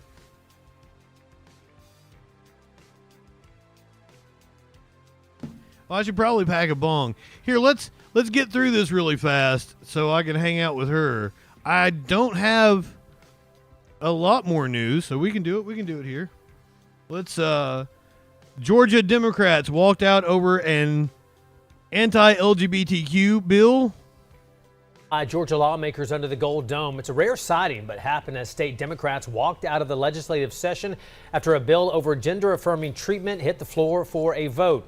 Newsletter 9's Catrice Nolan joins us live in our newsroom with a look at how this could impact the transgender community and why these lawmakers, Catrice, say the walkout had to happen. Well, Jason, the bill sponsored by Republicans would outlaw spending on gender-affirming care for transgender prison inmates. It passed, even with those Democrats walking out of the session. Please stop wasting my time. On behalf of the 60,000 strong I represent, please stop. Look, hey, and especially for my trans homies, So this is a hard sell. Transgender affirming care for inmates. There's a reason why they focus on this. I'm totally for it. Anybody should, like, if we're going to incarcerate people, definitely give them the best health care they can possibly get. A lot of people get incarcerated just to get health care in this godforsaken country. But the reason the Republicans focus on it is because it's an easy sell. Oh, we shouldn't be doing sex changes to prisoners. That's really good propaganda. Even if, because like it's hard for us to explain why that's the just position. So I like that she is doing this and like, stop wasting my time. Stop wasting our time with nonsense. Stop focusing on trans people with your propaganda. So when we don't need to like argue the merits of anything. We need to just shut them the fuck down. No. Why are we arguing about trans athletes in sports? Like, that's a stupid argument to be having. There are more important issues. Because it's a hard propaganda sell. I know, like, I'm not telling anybody to back away from trans issues. Matter of fact, as I said earlier, it is clear that the Democrats need to focus more on trans issues. But, like, the right-wingers are just doing this for bullshit reasons, and we should absolutely call them out on it. Wasting their time. After those strong words from a Democratic representative, all 80 Democrats walked out of the session. The reason? They say the vote on whether or not to continue funding for 5 prison inmates to receive gender-affirming care is not anything that would hurt the state's budget. Affordable health care. Underfunded. That's another one. Hey, Democrats, that's another fucking issue you can take away from Republicans with one simple policy: Medicare for all. Schools, housing affordability, public safety concerns, workforce development. Columbus Representative Teddy Reese says he agrees. The people of Muskogee County need bills addressed that impact everyday residents. We wrap up our legislative session tomorrow, and another legislative session is ending where we have failed to really deal with the great priorities of the people of Georgia. Folks trying to feed their families, folks trying to afford prescription medicine, folks trying to pay these high light bills. We spoke to Victor Snakenberg, who was born female but identifies and is living as a man, and currently taking those hormone medications that was up for vote. He says what he does for his body is a personal decision and not in the hands of lawmakers. What I do with my body does not hurt anyone else. And if what I'm doing Bulletproof, welcome in. Even hurting my body. Brother, do you think we give zero shits about Big Pharma around here? Another one of those issues, Medicare for all. We should take the power away from the pharmaceutical industry. You came to the wrong chat to try to accuse us of that. Oh my God! Right-wingers are morons. You know, it's helping me. He says he is thankful for people like Teddy. Oh, well, hell yeah. Welcome in, brother. You're in the right place. I applaud them for it. I feel Sorry. Didn't mean to call you a moron. A small ray of lost in the text there. Trans community. So what's next? The session will end tomorrow with some bills still. Take the green hit. This particular bill will be sent to the governor's desk, where he is expected to sign it into law. Reporting in the newsroom. Oh, you're our friend from over in Ireland. Hell yeah. Yeah, one more day. Welcome in. To pass some of those bills we talked about. I think of Catrice. She was good and cute. I think Holiday was thinking the same thing. Like, did Holiday. If you haven't heard it yet, this is the newest one that the right wing is latching on to. Women's disc golfer. Women's disc golfer. Explain to me how there's a fucking advantage in disc golf. What advantage would somebody have in disc golf? Women's disc golfer refuses to compete against a trans rival as video shows her storming off the tournament. It's just to get attention. It's just for attention. Finally, make some noise for Abigail Wilson. Gabby.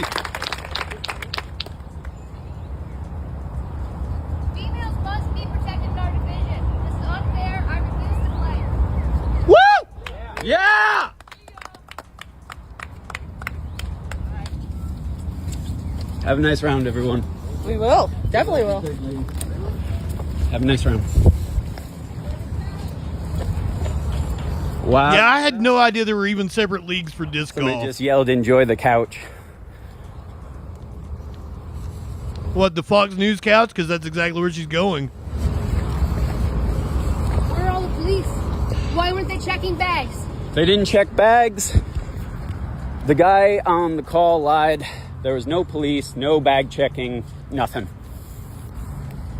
I got a bag for you to check. He's kicking authority, the boss.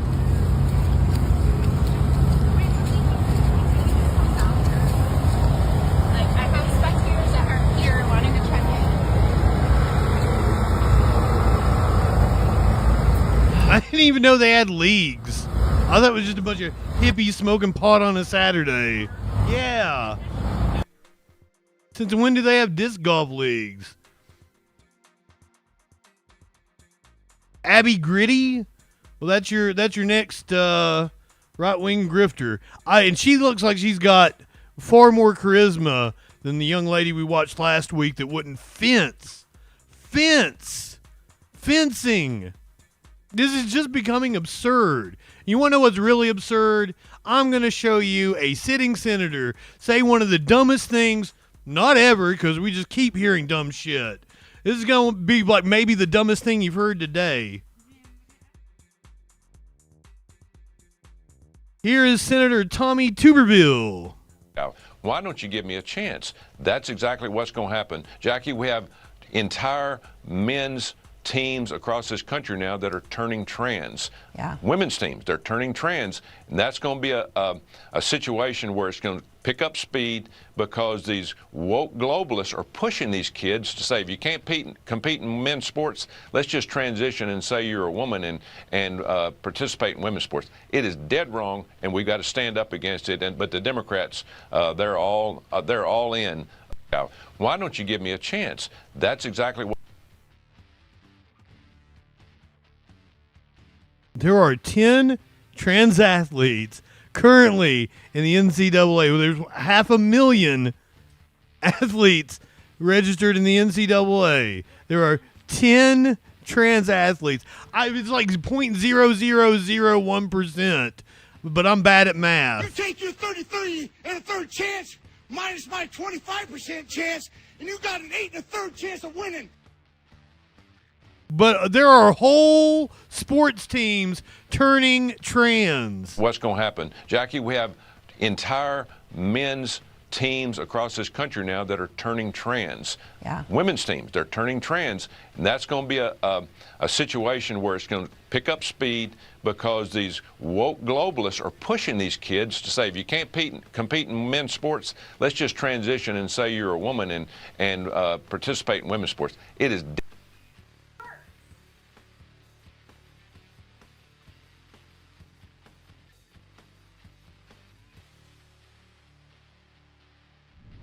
Do you think we're stupid? You think we're fools?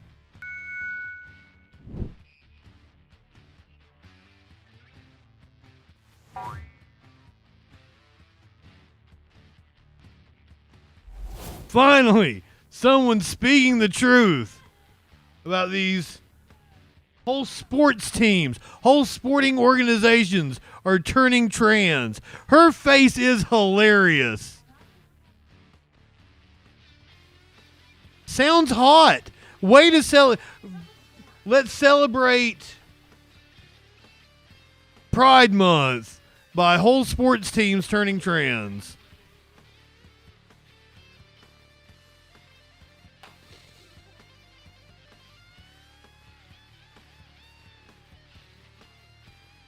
These are the dumbest fucking people walking the planet. Shelly, good evening. Welcome in. And here's one for you. Speaking of the dumbest fucking people walking the planet, this man was once married to Marjorie Taylor Greene. He is issuing an apology A man caught on camera yelling hateful words at 3 Muslim women attended an afternoon prayer service with them today. And we've also learned he's considering making a donation to a nonprofit that fights Islamophobia. Channel 2's Michael Seiden reports from Alpharetta. The man met privately with those women before he made his public apology. So this viral video that's been making its rounds on social media was actually filmed right here in Alpharetta in a parking deck at Avalon. Tonight, the man who made those hateful comments has apologized, and the victims say they're focused on healing. I just wanted them to know that I humbly apologize to them because nobody should be treated that way, and that's not the right way for us to treat anybody. Speaking in front of dozens of Muslims who gathered outside this mosque in Have they said it? This is Marjorie Taylor Greene's ex-husband. This is the one that she was cheating on him with, having a threesome with a gym trainer or some shit. Johns Creek Friday, Perry Green, the ex-husband of Georgia Congresswoman Marjorie Taylor Greene, apologized for his actions, seen here in this now viral video that captured him as he yelled hateful words. Oh my God, he's in a Cybertruck. Well, first red flag right there. Of course he's in a Cybertruck. Seen here in this now viral video that captured him as he yelled hateful words at 3 Muslim women while they prayed in a parking deck at Avalon last Sunday. That's because you're worshiping a false god. Don't come from your countries and act like you're going to bring your here. I came today just to meet with Yeah, they want prayer in schools, but they want their prayer, not just that you're religious. You can't worship. And, like, the fact that he doesn't know that they worship the same God, that it's the same lineage, that, like, they accept all of their prophets. They just have another prophet. Like, they don't think that Jesus was the fulfillment. Muhammad was their fulfillment. But they believe in all of the Christian theology, too. It's insane. the young ladies that I was mean to and treated disrespectfully about their religion and about what they were doing. I tried to ask him why he made those hateful comments, but he refused to take my questions. Why did you feel like it was so important to make an apology? Mr. Green will not be taking any questions at this time. Why did you feel like you had to make those comments? I even gave him another chance in the parking lot. Mr. Green, do you have a second, sir? I'm on Channel 2. But as soon as he saw me, he took off in a black SUV. You see, if she has to adorn the hijab. The three women, still shaken by what happened, did not want to speak on camera, but their lawyer told us that they met privately with Green, who also attended an afternoon prayer service. People do make mistakes, but you have to ask yourself, why? Why is it that Muslims are so targeted and so attacked in this community? So the incident was reported to Alpharetta police, but after an investigation, they said nothing criminal took place. Now, again, the lawyer for those three victims says he has spoken to Green, and Green is considering making a donation to a nonprofit. If he does that, there's a good chance that they will not file a civil suit. We're in Alpharetta. I'm Michael Seiden, Channel 2 Action News. Every day.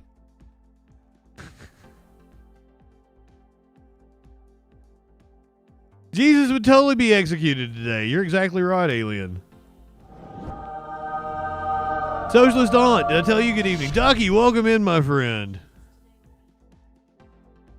Did everybody survive the storms? We are living in the aftermath now. The storm is just getting to my area. Fucking red light came on outside. Like it looked like it was the end of the world or some shit. The neighbor was talking to the cops. I almost went out there like, hey, we don't talk to the cops around here. I almost like, because I wouldn't talk. She's always out there drinking a beer and shit and smoking a cigarette. She opened her trunk and it was like nothing but cases of beer. And I'm like, does it get hot in there? Yeah. Like I had like 2 or 3 different cases. And I was like, out here talking to the cops. I hope everybody has stayed safe. This was a deadly storm. I think 11 people at least have died, several injured. This is video of a Kentucky town being flooded after torrential rains. This is Dawson Springs, Kentucky.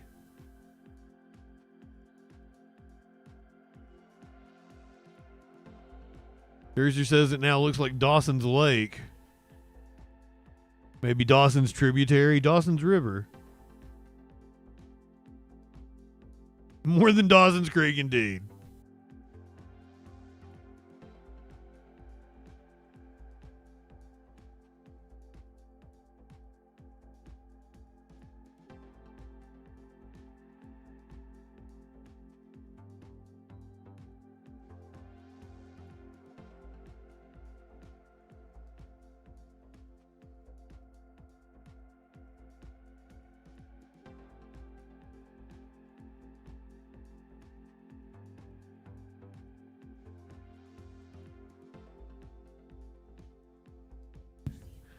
I do not I can keep playing. There's no audio. I do not disagree with Curiouser that Lester Holt is probably the best anchor in the business in modern times. It's just no, I was talking to Curiouser. You just weren't meant to have that conversation. And then I was like, "Oh, this is funny. I'll talk to the chat about it." She is She is over here chiding me about my comments about Lester. But she's like, he's the best anchor in the business. I'm like, yeah, you're right. I agree with you. I like he is really good. That's why, like, Lester is good enough for me to be able to do that and take it.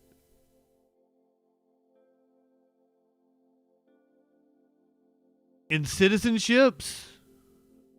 I'm not sure what you mean, Zellhart. In terms of damage, like, the reason the fires in California had such a high value in terms of dollars is because, there's just a lot of dense people with a lot of money. And this is a community that doesn't have a lot of money and is far more sparse. Oh, and the gold card. Oh, I didn't know they were going to show the exact same video that I just showed you. I thought we were going to get different video. Reeling after just devastating. Oh, I'd fuck Lester. More drone video capturing the massive scope of it all. I mean, look at this. Dawson Springs, Kentucky. I remember Dawson Springs from a tornado event that happened back in December of 2021, not too far away from Mayfield, Kentucky, which was also, of course, a town devastated by that. And then the following year, flooding that overwhelmed this community in Western Kentucky once again. And now, several years later, we are back on the board with more just devastating heartbreak because of these floods. 6 flash flood emergencies between Friday and Saturday. This in major areas too. Cape Girardeau over there in Missouri, Little Rock, Arkansas, and Memphis, Tennessee, under flash flood emergencies at one point throughout the day yesterday. Little Rock, daily record rainfall with over 6 inches recorded.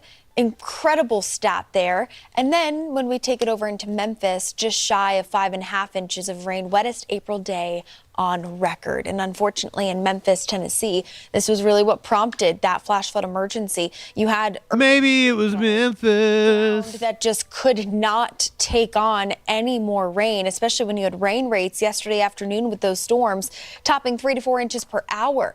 Memphis closing in right now at 14 inches of rain since April 2nd. Mayfield, Kentucky, I mentioned at the top there, 13. Oh shit, so you're very familiar with Western Kentucky. I mean, this has just been too much at one time, and unfortunately, it has led to widespread flooding. Creeks and streams, usually, the most unassuming as you go about your day-to-day life, but then you get an event like this, and it's what becomes those, sprawling rivers that overtake your communities. Now, this is what our river gauges look like right now. We do have a handful of river gauges that are in major flood stage, particularly in northeastern Arkansas, and then up into the border along southern portions of Missouri.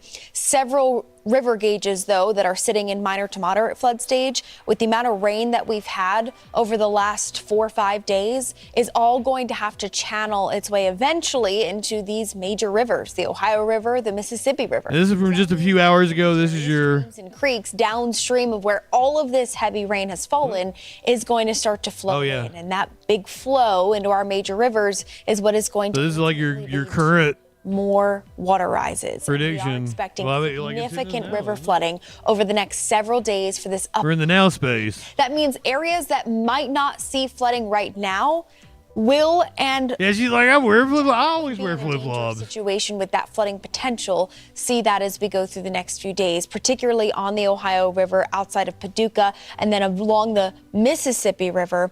And then that's going to take us down into spots like Memphis. Look at the Ohio River at Shawneetown in Illinois. Look at this crest that's expected by the end of this upcoming week, as it slowly rises from minor flood stage now to what is expected to crest in major flood stage. So that's the biggest threat here. With communities that live along the river, it's expected to see that water rise. We can expect to see some concerns for businesses and buildings.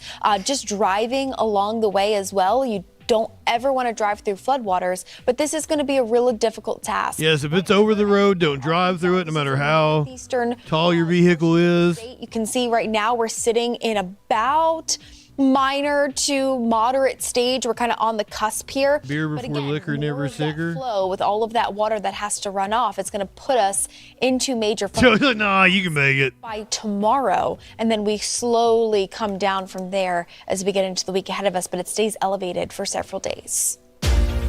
Well, there's multiple reasons. Like, the water can be very deceiving. You don't know if there's road missing there. You don't know how deep it actually goes, if there's debris that you can drive over. But also, just like, if it's enough to cover the road, it is enough to be able to carry you away.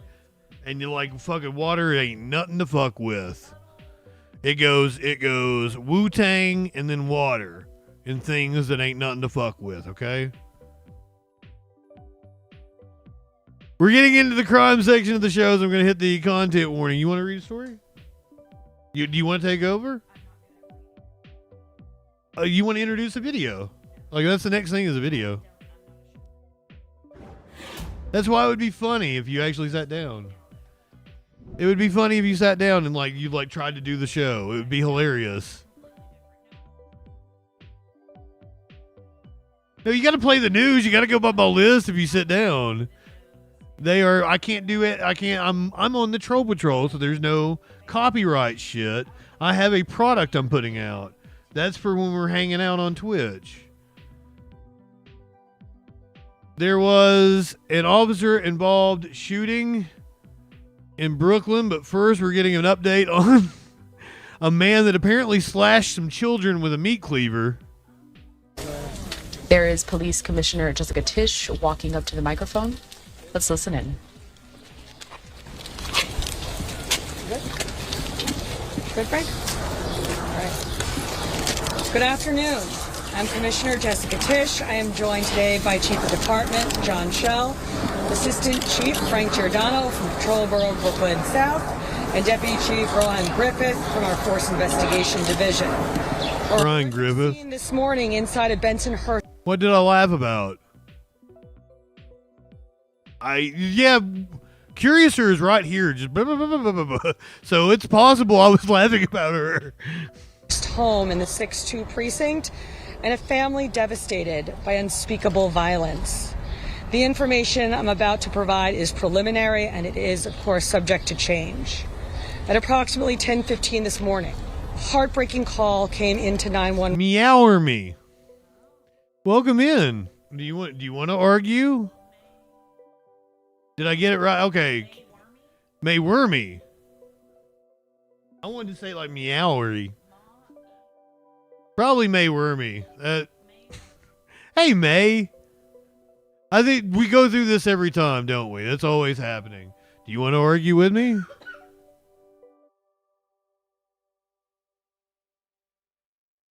No, they just want to know what I was arguing about. They didn't necessarily want to argue. But May, glad to have you here. One for an assault in progress. The 11-year-old caller stated that she and her siblings had been stabbed by her uncle. She did not know her address. Quick-thinking police communications technicians at the 911 call center use the technology at their disposal to get an address from the location of the phone that the child was using. Based on that information, officers responded to 1671 84th Street in the confines of the 6-2 precinct. When officers and EMS arrived, they were led into the first floor by an uninjured child and led into a small vestibule facing 2 more doors. At that point, they heard screams coming from behind the door to their left and immediately began forcing their way into the apartment, kicking down. Hey, May, thank you for the sub. That's awesome. They welcome in. Standing near the entrance, holding a large meat cleaver covered in blood, and they could see blood on the floor and the walls of the home.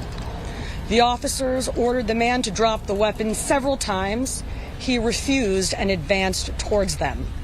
2 officers discharged their firearms, firing 7 total rounds between them and striking the subject, ending the threat. This encounter is captured on body-worn camera video. That's what we want to see. Okay, so who gives a shit what's going on now? You guys know that it happened when we get the body-worn camera video. That's when we're really going to watch. I did. Oh my God, you were talking.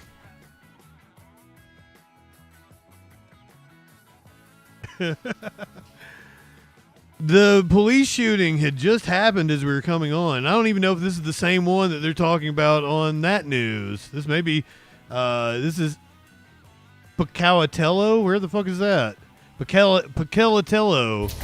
We begin with new video tonight after police shot a person in Pocatello. The Pocatello. Police department says I butchered just before 5:30 last night on North Harrison Avenue.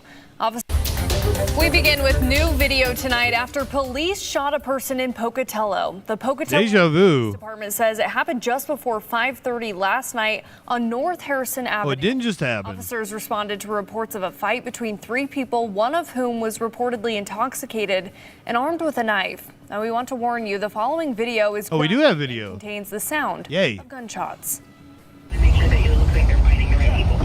Oh, yeah, they're here. Pocatello. Yep, I'm watching from my back. Yep, they're all there. Okay, bye.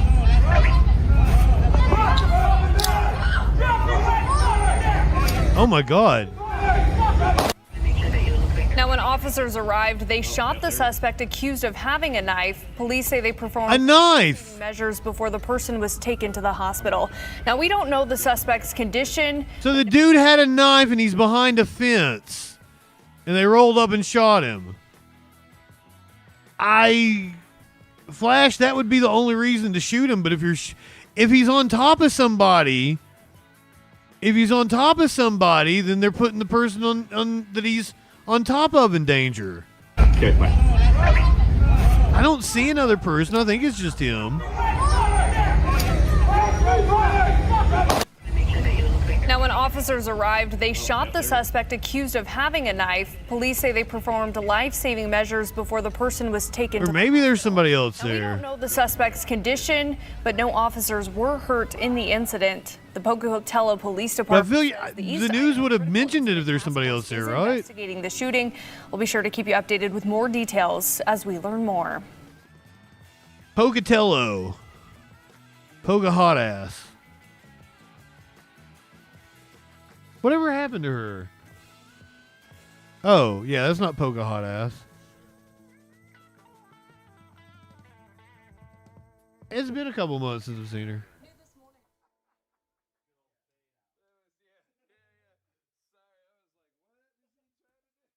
I don't know if we have video of this. I got content warning again. But we do have pictures of the aftermath for sure. And we've apparently got a really mangled vehicle. A tragic crash in Santa Ana, California. 4 people dead and 2 injured, including 1 in critical condition. Eyewitness News reporter Carly Gomez is live at the scene with the latest. Carly? Yeah, good morning, you guys. Yeah, we are here live at the scene in Santa Ana off Segerstrom. That car crash in those trees behind me just twisted up, and it is a difficult scene back there. They have it pretty much blocked seriously off for at least 2 blocks. The crash taking the lives of 4 people. Low bar, right, Flash? Happened at 11:22 p.m. here on Segerstrom. This street here is still closed off between Rate and Greenville streets. Santa Ana police tell us the car with teens and young adults were traveling at a high rate of Open GL? when I'm over here like my stoned ass is trying to figure out what would be the best way to say it. Is it OP? Down with OP? No, it's open. The other taken to the hospital. The 3 throws me off. I like it. Of those deceased has not been released, as the police here say they're unable to make positive IDs just yet, and say they have not been able to notify the family of which members have been pronounced dead. Fantastic drone shot by the occupants in the news station, though. Santa Ana residents. So a total of 6 were involved that were occupied inside the vehicle. 4 of them were teenagers, 2 of them were adults. At least 5 of them we know are, well, at least all 6 of them are local Santa Ana residents. 5 of them are believed to be part of the Santa Ana Unified School District. Police thank you for the sub. That were heading in the opposite direction did remain on scene as debris from the crash did hit those cars. Investigators members of the Troll Patrol. Victims were siblings. 5 of the victims of that crash were female, and 1 was a male. So seriously, OP. Now police OP3. say that crash there, they're starting to bring out some of, you can see in the distance there, the down with fire truck is in there. They have a tow OP3. Yeah, you truck know there me. as well, they're kind of handling and processing the scene still. And the PIO here for the Santa Ana Police, they tell us here they're still trying to make those IDs. They do believe that possibly drugs and alcohol may have been a contributing factor to that crash. Live in Santa Ana, Carly Gomez, ABC 7 Eyewitness News. Get more great. Hey, Mark Brown. You do a really good job, my friend. YouTube channel and download. You may be the best news anchor in the country right now. Android TV. I appreciate you, brother. To watch on your TV. Oh my gosh, he's over here talking shit about Mark Brown now. I'm gonna inadvertently start a gang war. Oh my God, it really is East and West Coast. Lester's out of New York. Mark Brown's over in West, and I've always been West Coast. I've always been with Dre.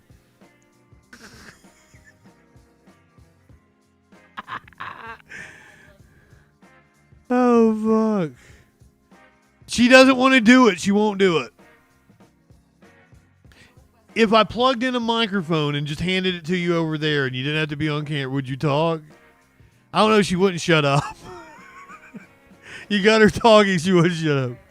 Yeah, you would regret it probably. She said she'd regret it, you'd regret it, I'd regret it, the channel would get banned. Well, what the fuck? You can't say anything worse than what I say. Well, you gonna come over here and start dropping N-bombs? Curious, you gonna come over here and drop N-bombs? I know. That's what I'm saying. Why are you gonna get banned? You're saying you get banned. What are you gonna get banned for? Fembox. Okay, that she might do, but I call myself that. N-word Andy.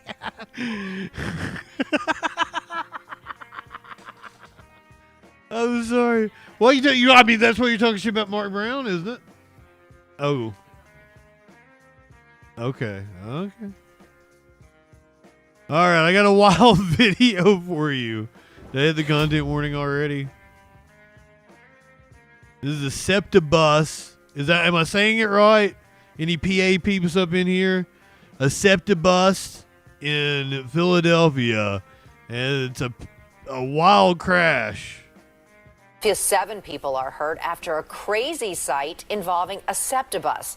This is happening around 4 o'clock this afternoon at Roosevelt Boulevard and Sanger Street. Take a look. The succubus. You can see this SEPTA bus here pushing a red car sideways on the road. We're told 2 people in the car were hurt, but they are expected to be okay. 5 passengers on the bus also reporting. Septicon. Now, a SEPTA spokesperson telling Fox 29 in part, quote, "We are investigating preliminary. The bus operator said they accidentally hit the gas instead of the brakes. We have likely story. Oh my God. How old is the bus driver? How long you been driving? Okay, 40-year-old bus driver like me. Been driving for fucking 18 or 28 years. Oh my God. You gotta be like fucking so many hours as a bus driver, right? Yeah, you gotta get licensed. It's just a CDL. So like, I hit the gas instead of the brake. Oh, what the fuck? And we'll review all the surveillance video. Developing tonight, more on the 3 family members who were struck and killed by an Amtrak train in Bucks County last night. Oh. The father seen in this picture here, and one of his sons trying to help Is there video? his son attempting to take his life on the train tracks. What? Tragically, What? 3 What? lost their lives in Bristol. What? Hold on. Go back. This wasn't like this is just attached to the story about the septic bust. I wanted that video. But this what? This is the first time I'm hearing this. Let's wrap our head around what just happened. Struck and killed by an Amtrak train in Bucks County last night. The father seen in this picture here, and one of his sons trying to help a younger son attempting to take his life on the train tracks. Tragically, all 3 losing their lives in Bristol Borough.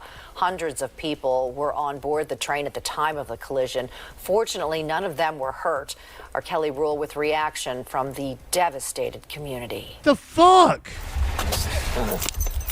He leaves a void that no one's ever going to be able to fill. Kara Gudzinski supporting Okay, what? Okay. So there was somebody trying to take his life. His brother comes and is trying to stop him. He's got his car on the train tracks. Is that what we're doing? He's just free balling on the train tracks. No car or anything. He didn't drive his car up, and they were trying to. He was trying to throw himself in front of a train. I'm still trying to wrap my head around. Yeah, I did. Developing tonight, more on the 3 family members who were struck and killed by an Amtrak train in Bucks County last night. The father seen in this picture here, and one of his sons trying to help a younger son attempting to take his life on the train tracks. Tragically, all 3 losing their lives in Bristol Borough. Well, how'd the father die? Were on board the train at the time of the collision. Fortunately, none of them were hurt. Our Kelly Rule with reaction from the devastated community. He leaves a void that no one's ever going to be able to fill. Kara Gudzinski supporting in a way she knows Chris Cramp would have. Her colleague in outreach for those experiencing homelessness or struggling with mental health in Bucks County turned friend. He always showed up. And that's something we're all trying to do today, is show up for each other the way he would have for us. And showing up was what he did in his final moments. The Bucks County Coroner's Office identified the 56-year-old and his sons, 31-year-old David Cramp and 24-year-old Thomas Cramp, as the 3 family members struck and killed by an Amtrak train Thursday evening. Officials say Thomas died by suicide. His brother and dad's deaths were accidental. Bucks County officials say Chris recently started a role with the county, but had years of dedication to street outreach. It came straight from the heart. It came from a place of experience and being able to relate to people, but he genuinely wanted to see people's lives improve. We, hate encampments, try to, work with people, trying to get them out of their situations. There's not anybody like him. After 25 years of service, it was a cool beer. Became a trustee and life member of America Hose, Hook, and Ladder Fire Company, who responded to the scene Thursday and have had crisis counselors on hand since. It's a tragedy all the way around. For us, for his family, for the community, for all the people he's helped over the years. Still haven't really hit yet. Look at that mustache! Look at that mustache! He getting ready to take off and fly away. The flaps come out.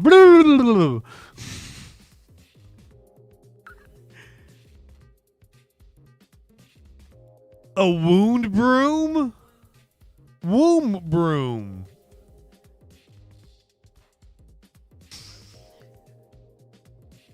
Okay, hold on. Everyone in this story has had crazy facial hair.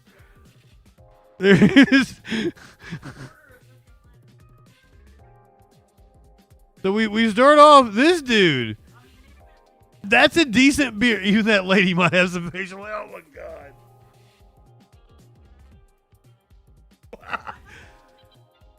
Oh god.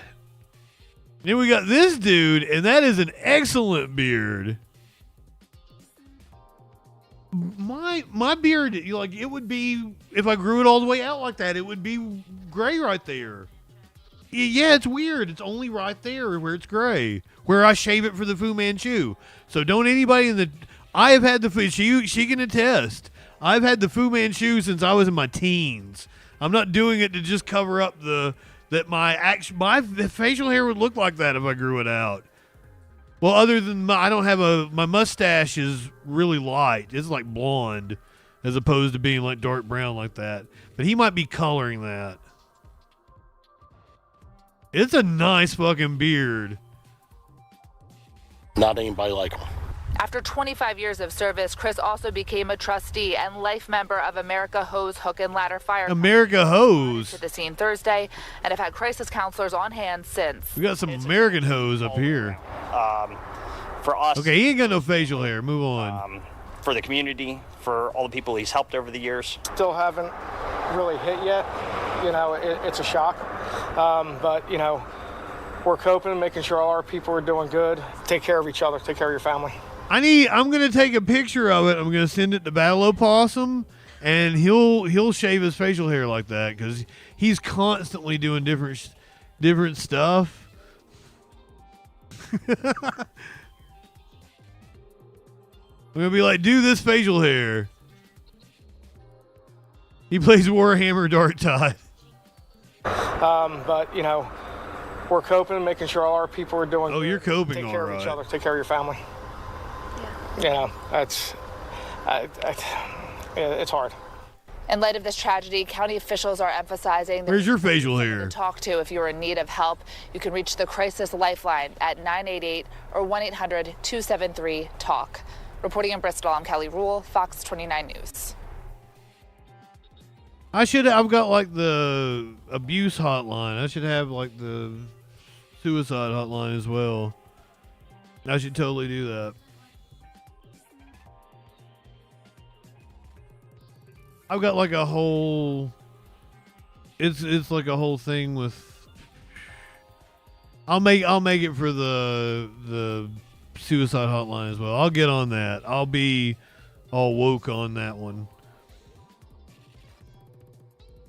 But yeah, here, like, I'll do the abuse one. It'll work if you're experiencing abuse. It's got like the text and the website and all that good shit, not just the hotline. I'll lay that one out for all the different shit. Help is available. The crisis hotline, yeah.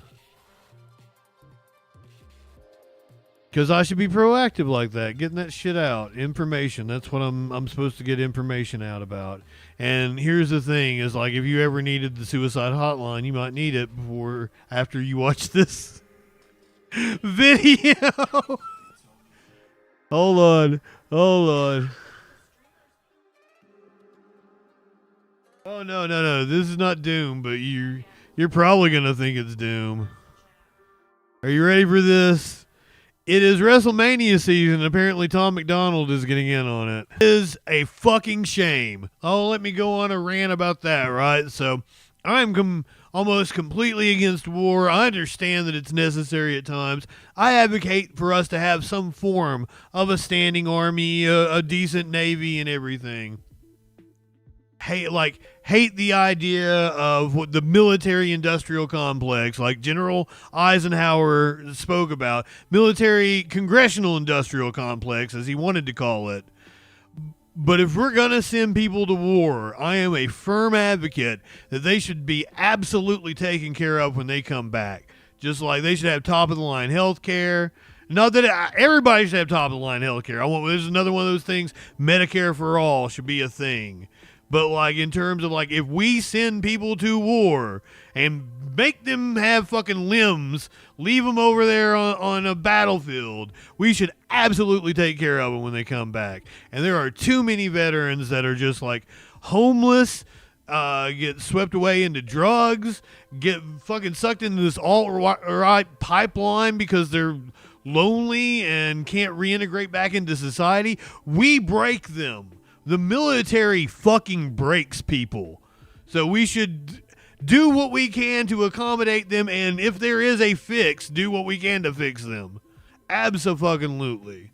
I am a firm believer in that. But I also want us to not ever send anybody to war willy-nilly. But fuck, I think just going into like the preparation and shit, it's a mental strain anyway. Just the basic training and shit they put you through. Not for somebody who may have even served in peacetime, it's still a mind fuck. Because it has to be. They've got to break you down and make you back up into like a fucking follow these orders and do not deviate. You got to be a machine for them. Yep, Flash. Because, like, when you get out on the battlefield, there can't be hesitation. I may be as hippie and fucking anti-violence as they come, but, like, you got to understand and, like, I play video games and shit. You got to be able to pull the trigger when the time comes. And we're naturally empathetic animals. We naturally, most of us, feel for other people. And even like if we put on a tough exterior and thing, like I was reading about the firing squad thing, that people that even when like they all are blanks and one is real and they don't know what it is, it still fucks them up. Like even if you're doing it to a pedophile or a murderer, that's a human being, and we should see that as a human life and not dehumanize them. That's how people get away with fucking war crimes, crimes against humanity. Oh, anyway, here's Tom McDonald speaking about crimes against humanity. And like, I say that as somebody who is, on fucking every night. But he is constantly like song every fucking Friday, like, I got a new release, this is a new album. Because like he's independent, right? And I don't blame him.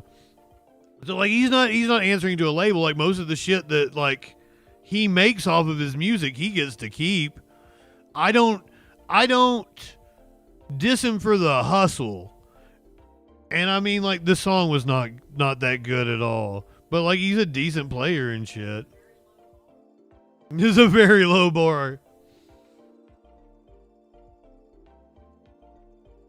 Oh, come on, anonymously. My content is trash. But I accept I'm trash. An ex's mom said I was the bottom of the barrel.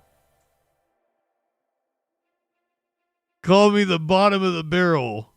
I thought that was hilarious. Okay, I'm right at the end. Let me get through this. No. It's Sunday. No. It's nothing day. I'm going to get off stream. It's nothing day. I'm going to get off stream. We have new reports on what supposedly went down behind the scenes with Morgan Wallen and SNL. And this whole thing sounds kind of awkward. Did you guys catch it? I don't even understand what the big deal is. He made a like shirt about it, right? The added insight comes after a beloved SNL cast member called out Morgan's abrupt exit from the show. Said he seems like a complicated individual. Morgan was a musical guest on the most recent episode of SNL until last night. And I got a story about that here in a second. And despite presumably agreeing to be there, some of his actions on the night gave the impression that he kind of couldn't wait to leave. Now, I'm going to have to tell you, I've hated every Morgan Wallen song that I've ever heard. And I'm not going to say I'm not going to say I liked the songs that he played, but they weren't offensive. I was like, all right, I'm not going to go out of my way to listen to this, but that wasn't bad. Like, that wasn't like, ugh. And the first song he played, it had a really cool sound to it. And I was like, all right, I can get into this. But then it never kicked in. Like, it felt like there should have been like a rockin' out part. And there was never a rockin' out part. And I was like, oh, well, that's just kind of boring then. But like, it had a really good sound to it. He broke SNL tradition by abruptly walking off stage while the credits were still rolling. I'm sure somebody in the 50 years has done it. Bagheera, what's going on? If that wasn't weird enough, he followed up with a cryptic IG story of himself about to board a private plane with the caption, "Get me to God's country." Made a t-shirt out of that. By the way, as I think Steve Hofstetter pointed out, I think that's who it was. When he says God's country, he means he's flying on his private jet to Nashville, Tennessee, and his mansion in a city that has a Democrat mayor and has always had a Democratic mayor. Is very inhospitable to Republicans. So, flying to... all the Republicans live in Franklin. But it's a different voting area. If you're not familiar with Morgan, he's already a pretty controversial figure thanks to a number of past controversies ranging from his previous use of the N-word to disorderly conduct arrests. Previously slated to appear on SNL in October of 2020, got called off after footage emerged of him violating COVID protocols in an Alabama bar. Yeah, he was like drinking with some girls. No mask, just all like huddled together and shit at the height of COVID. Some people weren't all that happy that Morgan was invited on the show in the first place. As you may have seen, his usual behavior on Saturday prompted a whole lot of criticism, with some accusing him of being nasty and ungrateful. I don't give a shit. Like, I've watched musicians be obstinate on SNL for years and years and years. Him walking off the stage like bull fucking shit. Like fucking Sinead O'Connor ripped up the picture of the Pope. Frank Zappa got his ass banned because he didn't take anything fucking seriously. Rage Against the Machine. It was different because we hate him. Was it Rage Against the Machine? The guitarist like climbed up the fucking curtains or something, or set something on fire. Like seriously, musicians have been doing shit on SNL, and that's like tradition. So I do not give a shit that he walked off the stage. Zappa got banned from SNL because he like there's a whole story behind it. Like apparently like he got kind of stage fright about it, got like real jaded about the fact that he agreed to do it. So he started like not taking it seriously, and the cast was like, he made it clear he was reading from cue cards in every sketch and shit. Was like constantly breaking that fourth wall. Because apparently we haven't gotten to it yet, because he's like a musical guest just a few episodes away from where we're at on Saturday nights. But then like he comes back and hosts the next season, and that's what gets him banned. On Sunday, inside sources told Variety that the country singer had a great time on the show and didn't mean to offend anyone with his abrupt exit and subsequent God's Country post. And it was all a marketing thing planned by his, because this is, in my world, this has completely overshadowed it, but I also follow several country pages that take like new country seriously because I follow all news. I want to know what's going on. And they actually threw out like the track titles for his upcoming album. They were in the background on the TVs on the set. So it was like a viral marketing campaign that his people worked out with SNL. All of this was planned. He's so fucking fake. It's all a stunt.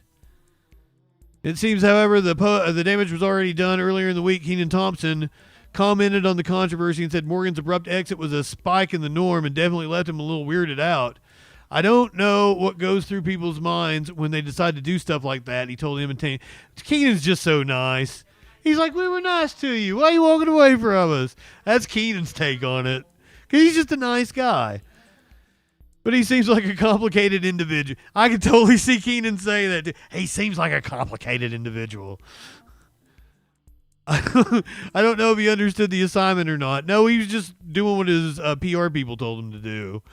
Or if he was really feeling a certain kind of way. You see somebody before you get a chance to say hi or say good job or anything like that. They're just dipping. I thought maybe he had to go to the potty or something.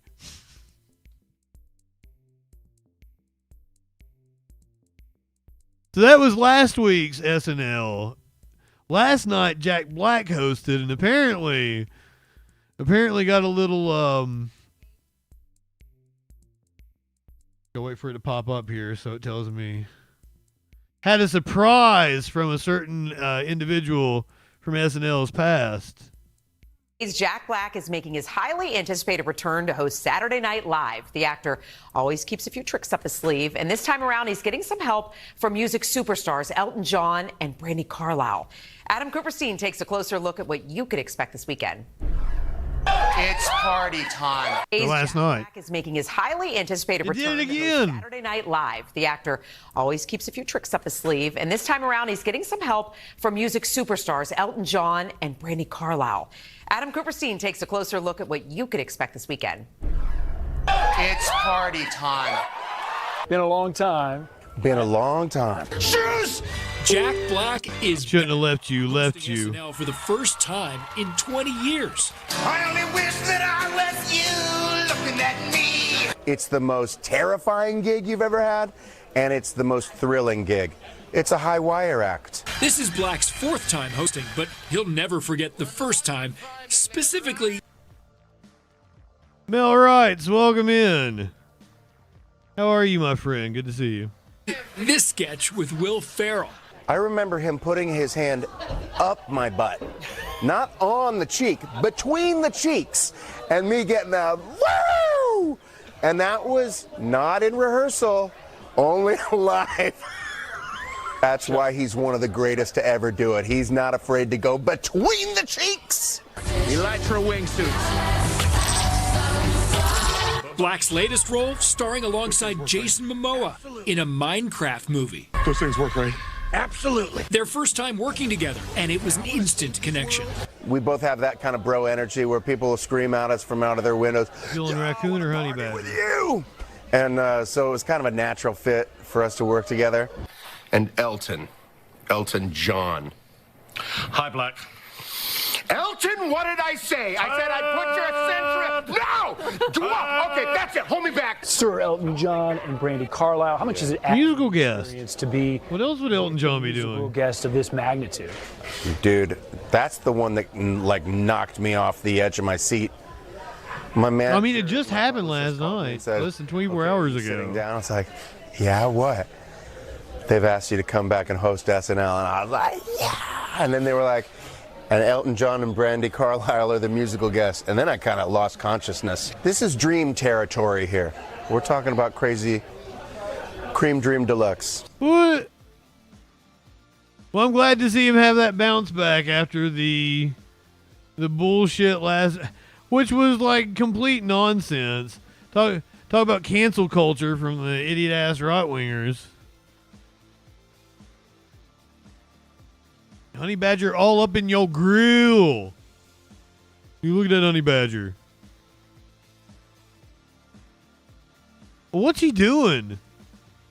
There's a funny little dance he was doing. Did you see him back that ass up?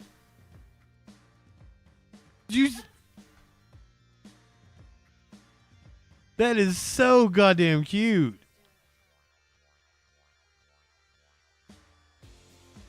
I know.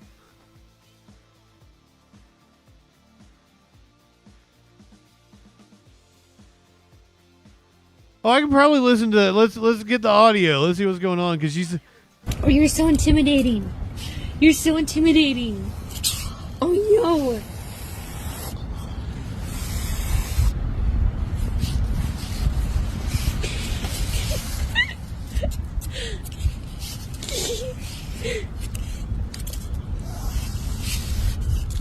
Well, if you bite me too hard, I'm. I think it's a refuge, wildlife refuge.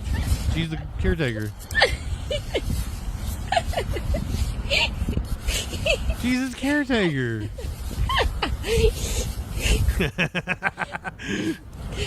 He's just showing off. You get that stick. You get that stick. Oh, that's so cute.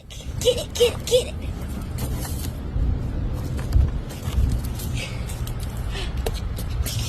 Oh, you can get me.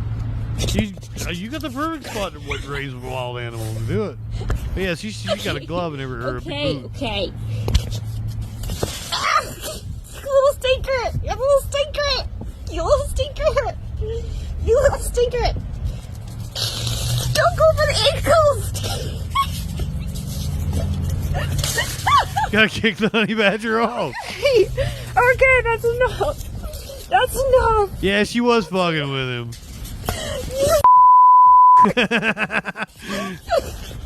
Oh, this is an amazing video. I'm being attacked. I'm being attacked by a badger. I'm being attacked by a badger, but you're really fat. I bet you can outrun him. You stinker. Okay, I'm leaving.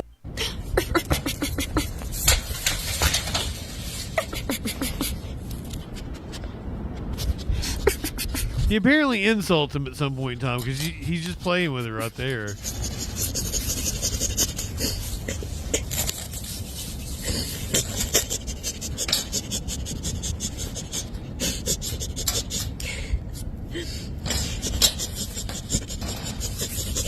He's just being a little puffy right now.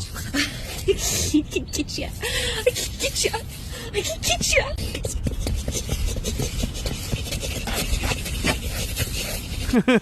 This scoot is so hilarious. You get me? Are you gonna get me? Which Disney movie? Oh, you're so intimidating. You're so intimidating. Oh no. That's where she hurts his feelings.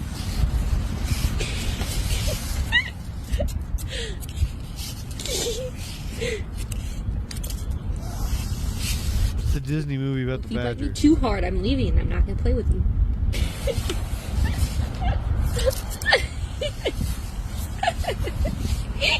She'd know a Disney movie about a badger. Are you sure, Holiday? Or is this a joke? Is this a setup? Yeah, you get that stick. You get that stick. You get that stick. Get it, get it, get it.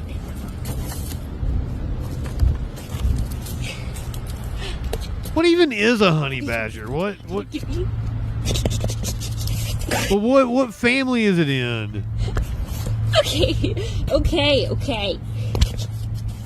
Ah, you little stinker! You little stinker!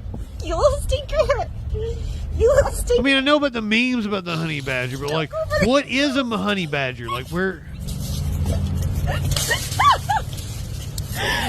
Okay. A weasel. I'm just trying to ask what kind of animal it is. I don't want to watch a YouTube video. But what is a honey badger? Badger! I'm being attacked by Oh my god. fat. She's killing me over here. It's not a marsupial. Okay, I'm leaving. She just wanted to say the word marsupial. This is not actually a marsupial.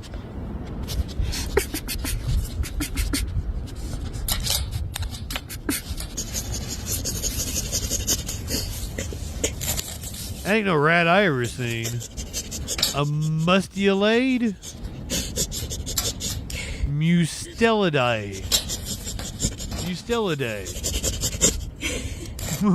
I'm completely fucking that up. Same family as ferrets, weasels, and wolverines. That makes sense. Okay. Minty, good evening. Who do you want me to raid, Curiouser? You get me? Are you gonna get me? Dave, Carla? Oh, you're so intimidating. You're so intimidating. Oh no. But it is the news audience, so they probably want to go over and see Dave for the news. Dave's doing news right now, so we'll send you on over to... Well, if you bite me too hard... It's a completely nonchalant take on the news as opposed to my rapid fire watching the craziest fucking... Holiday wants to go to Jason. Holiday wants to go to Jason. Carla's playing music. It's a hard choice. Stick. You get that stick. Get it, get it, get it. I did. Oh, you can get me. You can get me. I did ask you though. Oh, it was. Okay. stinker. You little stinker. You little stinker. Where you at, Carla? Stinker. Don't go for the ankles. I follow a lot of people. I follow a lot of people. Okay, that's enough. That's enough. That's enough. Never came across her. I'm being attacked. I'm being attacked by a badger. I'm being attacked by a badger, but you're really fat. You stinker. Okay, I'm leaving. Light one up, tip one back. It's alright to have a little fun before we hit the sack. I'm Justin Freakin. We'll see you tomorrow night on the Troll Patrol. Live.